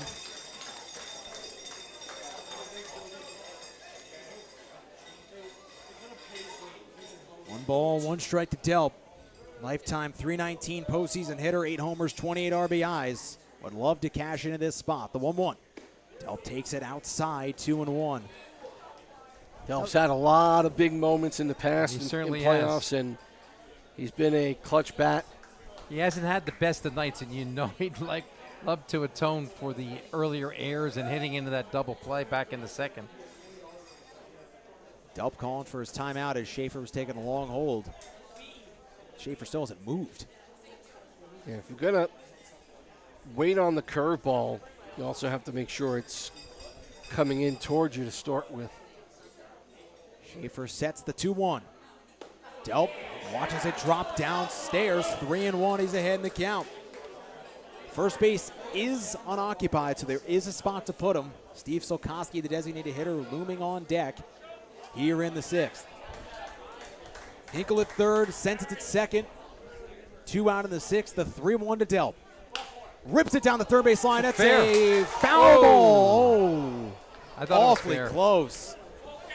That's as bang of a play as you're going to get. Delp ripped it right down the third base line. It was right there if it hit the chalk or not, but Mike Pavoco, our home plate umpire, gave a clear, definitive foul ball signal from the jump. That's a tough call for the home plate umpire, though. Usually is. you'd like to have a guy down at third base to do it. The payoff pitch. Delp waited back and just got a piece of that curveball to stay in the at-bat. And man, if Delp can't get aboard here and keep this inning going, you have to wonder if the Orioles, what could have been, that ball inches away from giving them the lead. But not the time to think about that, as this at-bat still continues. Another 3-2 from Schaefer to Delp. Delp bounces it towards third. Nice friendly hop for Rothenhausler. Pumps and fires in time to get Delp, and the side retired. Schaefer gets through the jam in the sixth, and the Orioles get turned away. No runs on no hits, no errors, one error, and 2 runners left. Bulls 3 outs away from a series lead. Going to the bottom of the sixth, up 5-4 on Penn Sports Radio.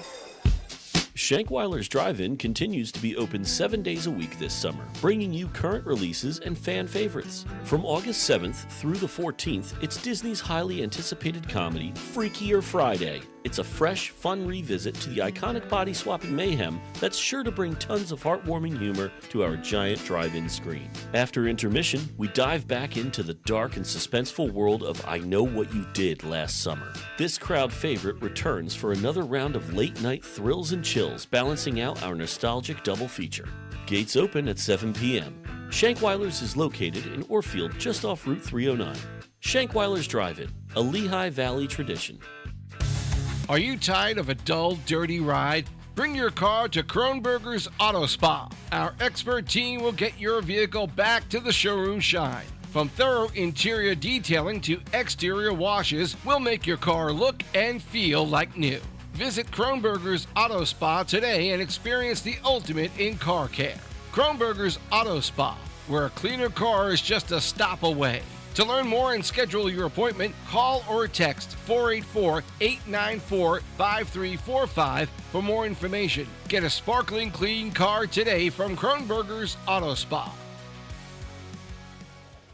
Home after the 6th inning, the Limeport Bulls hold a 1-run lead over the Egypt Orioles in Game 3 of our Blue Mountain League Championship Series coverage. Here on Penn Sports Radio, it's going to be 9-1, 2-2 up here in the 6th. Colin Peacock, followed by Braden D'Amico and Noah Hogan. The Cowbells reigning from the home faithful in the Bulls crowd. Sawyer Kemp's first pitch, and the fastball misses high to Peacock, 1-0. That's the loudest we've heard the Cowbell contingent tonight. Oh, yeah. Trying to cheer on their Bulls. Peacock takes a big swing and a miss, 1-1.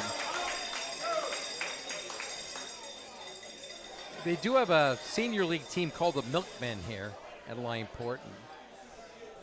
Probably bring the Cowbells to those games as well. 1-1 pitch from Kemp, misses low out of the zone, 2-1. Of course, it's one of the most famous Saturday Night Live skits with Chris Walken. Will Ferrell there as well, yep. 2-1, Peacock pops it in the air. Shallow right, Hinkle drifting out. Sensis comes in, he makes the call on the catch for the first out of this 6th inning. So 1 away for Braden D'Amico. Peacock visibly frustrated after getting under that pitch. Thought that was one he should have done damage on and just got under it and skied it into right. So a scoreless inning and a third so far for Sawyer Kemp, putting him some nice work again out of this Orioles bullpen. Trying to keep his squad within a run. Back to the top in D'Amico, 2 for 3 tonight, and the first pitch fastball on the outside corner, 0-1.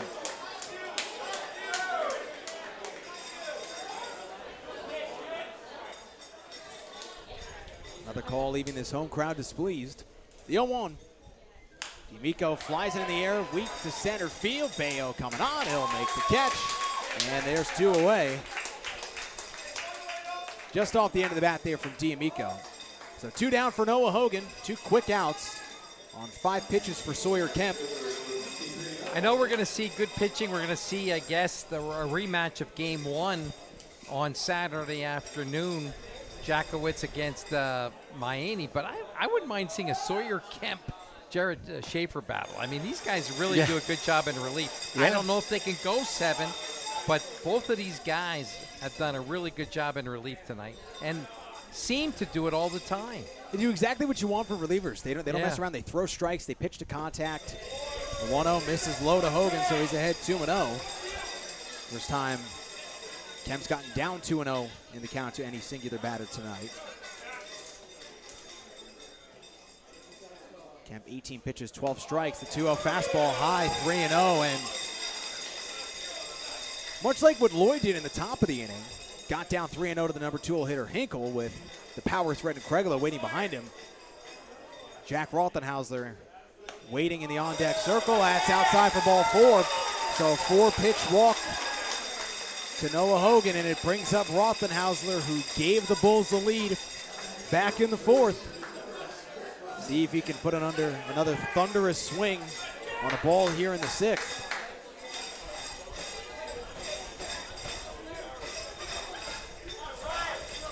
Kemp checking the runner at first. First pitch, Rothenhausler takes it low outside, 1-0.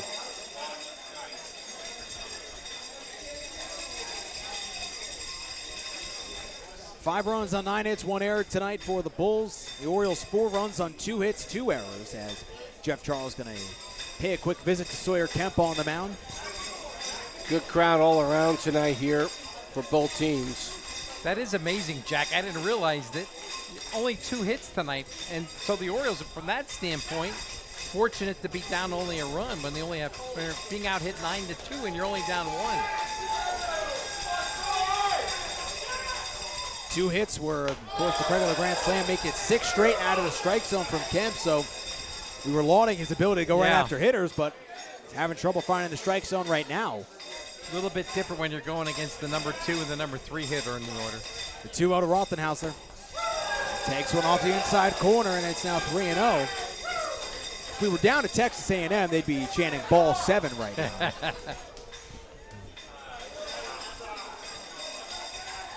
3-0 to Rothenhausler. And that's on the outside corner, a called strike 1. So he snaps the streak of 7 in a row out of the zone. If he's going to be anywhere in the strike zone, it's got to be outside. Do not want to throw one on the heart of the plate to this guy. The 3-1 inside, ball 4, so back-to-back walks. And the Bulls are vying for an insurance run, and it brings up Georgie Montes. 2 for 3 with a pair of singles tonight, including an RBI single in the first that started the scoring in this evening's ball game. Nobody warming up yet in the O's bullpen, but we're going to see some action shortly, I think.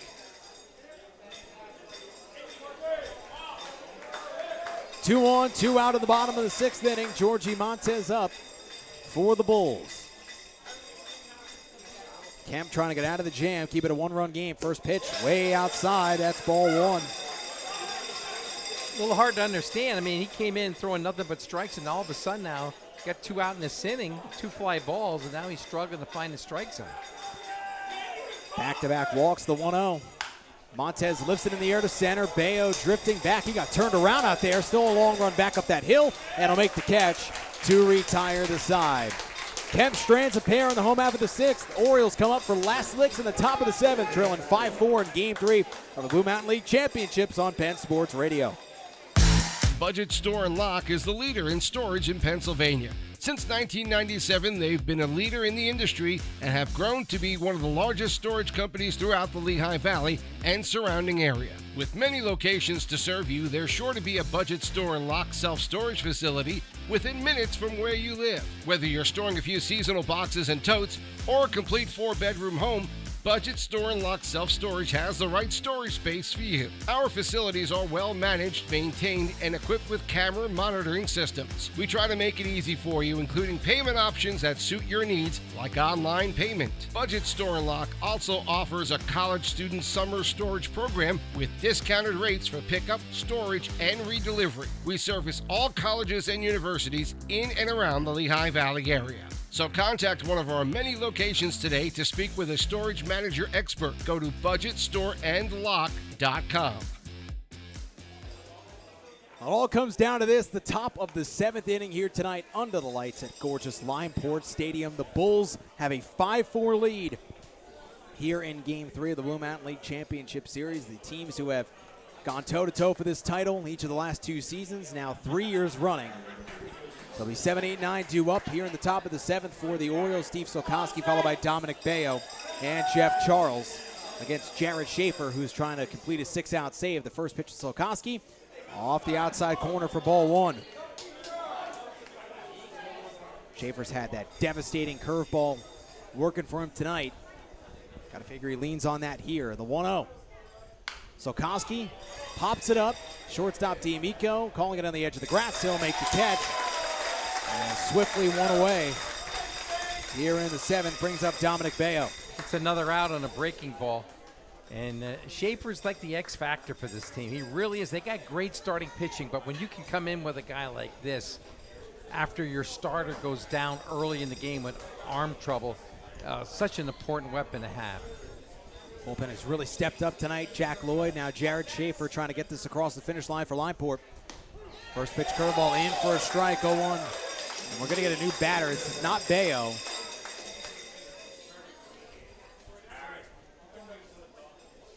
So the 0-1 pitch from Schaefer. And that one misses for ball 1. That looks like, is that Charles? Can't read that number. Yeah, Jeff Charles, 69. The black numbers on black jersey is kind of tough. 1-1 Ben-Pierre Pavel bounces it out to short. D'Amico fields it clean. He fires a strike to first in time for the 2nd out of the inning. So the Orioles down to their final out of the night. Well, if this holds up, I mean, it's going to be a tough task for these Orioles. Probably going to get Maini on the mound for the Bulls on Saturday. And if Game 5 comes back here to Limeport on Sunday night, Cooper Michael, who is a much better pitcher here for some reason than he is on the road, and he would get the ball in Game 5.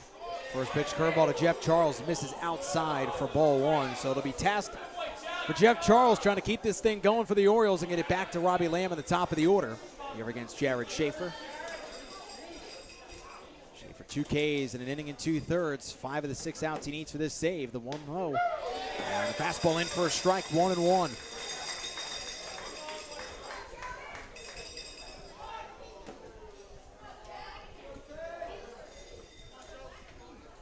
1-1.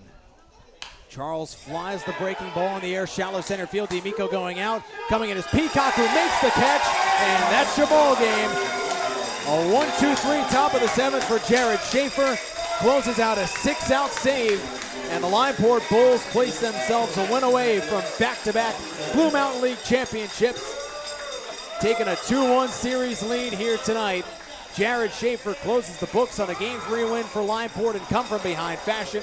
Jack Rothenhauser, the biggest hit of the night, with a 2-run home run in the bottom of the 4th to give Limeport the lead that they would not relinquish here with a 5-4 win tonight. Keith, your final thoughts on this one? Every team has held serve so far. Now it's going to be back to Egypt. Orioles usually tough at Egypt Memorial Park. They're going to have to come up with a big effort, probably against Adam Miami Saturday afternoon at 1:30. This was an opportunity for the Orioles to steal one here tonight at Limeport Stadium. They got the grand slam from Pat Craigelo. Unfortunately, the counter blow by Jack Rothenhauser, and good pitching by Jared Schaefer in particular. And give the young man, Jack Lloyd, some credit too. Tough spot for him. He did give up the grand slam and settled in a little bit after that. Big win for Limeport. 1 win away from their 6th championship in 10 years. Amazing, but they still got to get one more win. They've been a premier power since coming to the Blue Mountain League from the Tri-County League back ahead of the 2014 season. They have been nothing short of dominant and a win away from securing another title here in 2025. We'll step aside, come back with our post-game coverage here on Penn Sports Radio. Old Homestead Golf Club is an award-winning 4.5-star daily fee course nestled in the foothills of the Blue Mountain, where history and tradition are part of everyday life. Old Homestead is one of the first courses in the Lehigh Valley to offer state-of-the-art GPS capabilities on their championship 18-hole course. Old Homestead Golf Club is a big supporter of local schools, non-for-profit organizations, special causes, and initiatives. Ask how your group can host a dine and donate event at their place. Old Homestead Golf Club will donate 15% of all cafe sales generated by your dine and donate event attendees, excluding tax and gratuity, to your organization. All you have to do is schedule a date that will bring the most attendees into Old Homestead Golf Club. The more people, the more dollars for your organization. For more information about golfing or a dine and donate event, go to oldhomesteadgolfclub.com.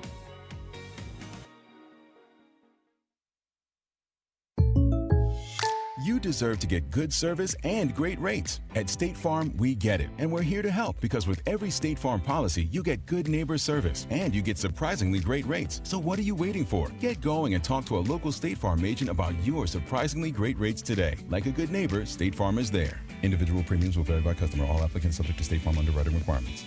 When you want the real deal, call State Farm agent Sean Lay in Fogelsville today.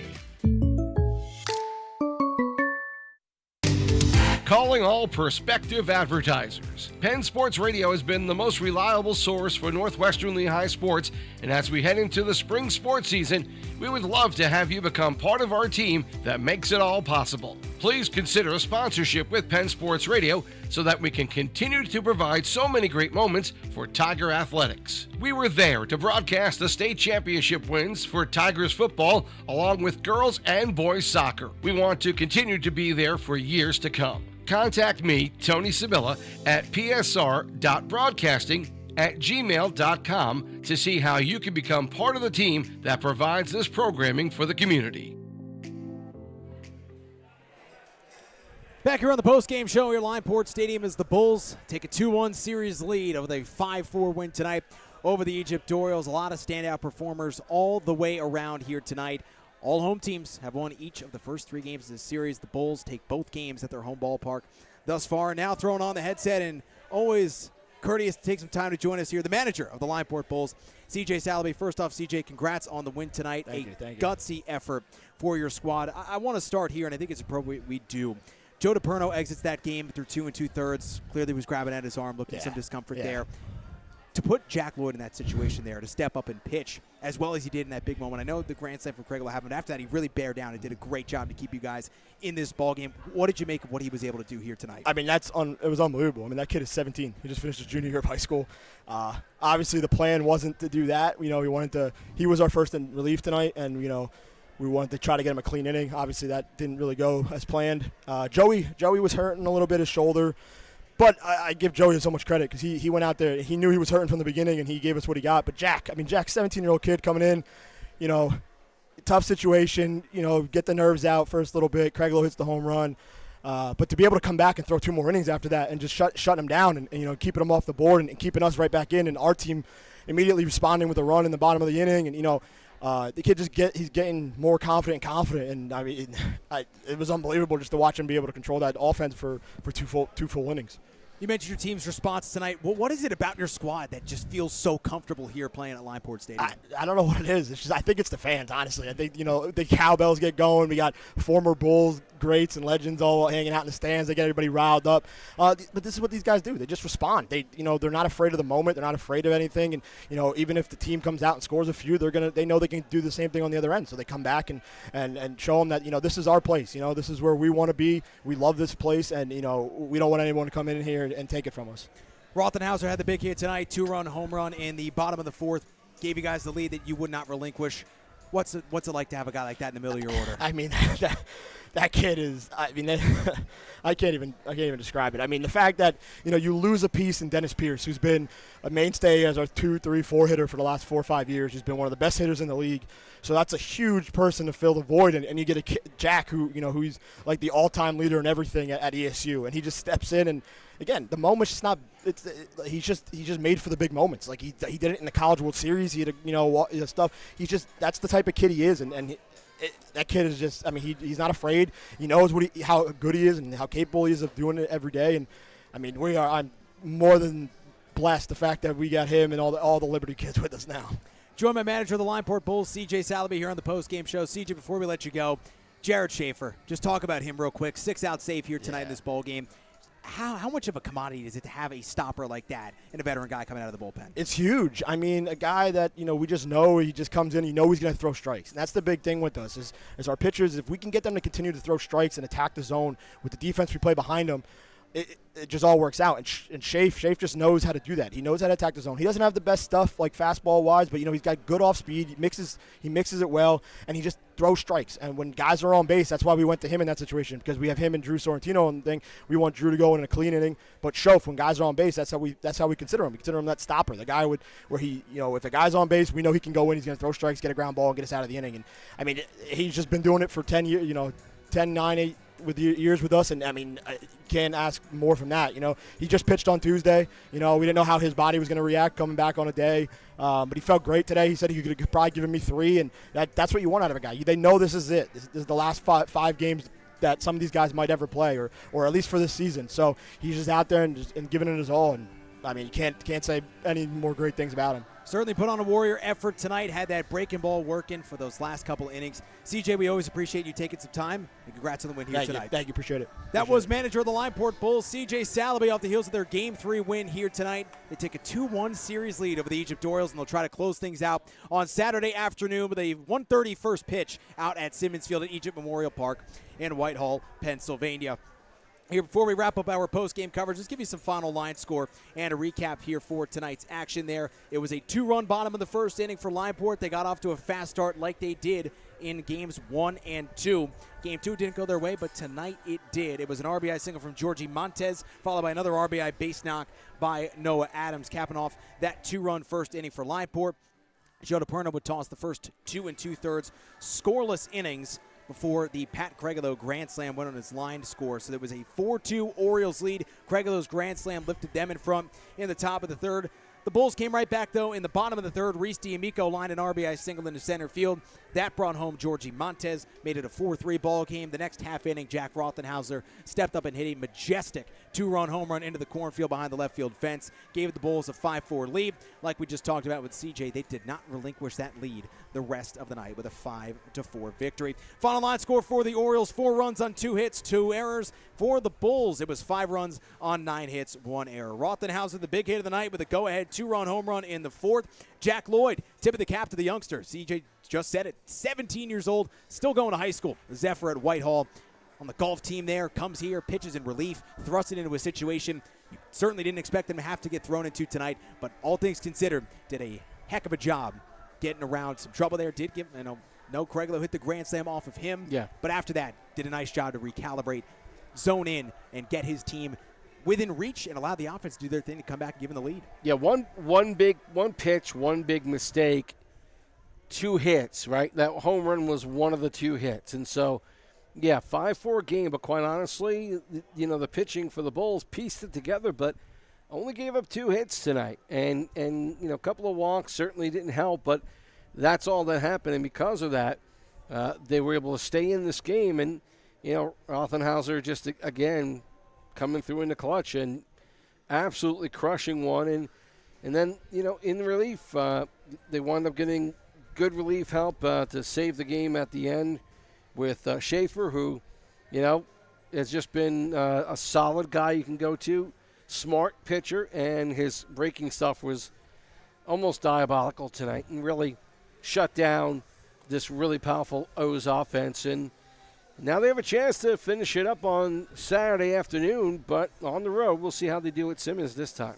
Time will tell. Looks to be a rematch of Game 1's pitching matchup. Adam Maini, the pitching problem for the Limeport Bulls, while Jackowitz will get the start there, as it is Justin Jackowitz in line to get the start for the Egypt Orioles for Game 4 on Saturday. That's going to be a 1:30 first pitch, going to be a 1 o'clock pregame right here on Penn Sports Radio. Till then, you can come right back here on Penn Sports Radio tomorrow. I know, Tony, you're going to be out at Northwestern Lehigh High School for the Northwestern Lehigh High School Media Day. So busy next couple of days here on Penn Sports Radio. Have the Tigers Media Day tomorrow. Back with Blue Mountain League Championship coverage on Saturday afternoon with a 1 o'clock pregame here on Penn Sports Radio. Until then, for Tony Sibilla, for Keith Groller, this is Jack Heym saying so long. The Bulls take a 2-1 series lead with a 5-4 win here tonight at Limeport Stadium. They try to wrap it up and win back-to-back Blue Mountain League titles on Saturday with a 1:30 first pitch, 1 o'clock pregame on Penn Sports Radio.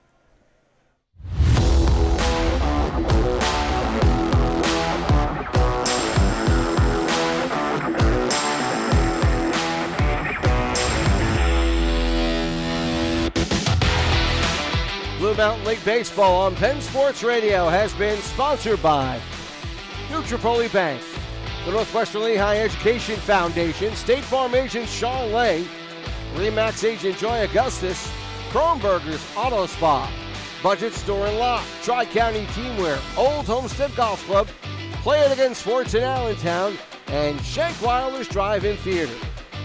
Tomorrow morning we'll be on the air at 11 a.m. for the Northwestern Lehigh Fall Sports Media Day. And then Saturday, it's more Blue Mountain Baseball here on Penn Sports Radio. Game 4 between the Bulls and the Orioles will be on the air at 1 p.m. with the pregame show.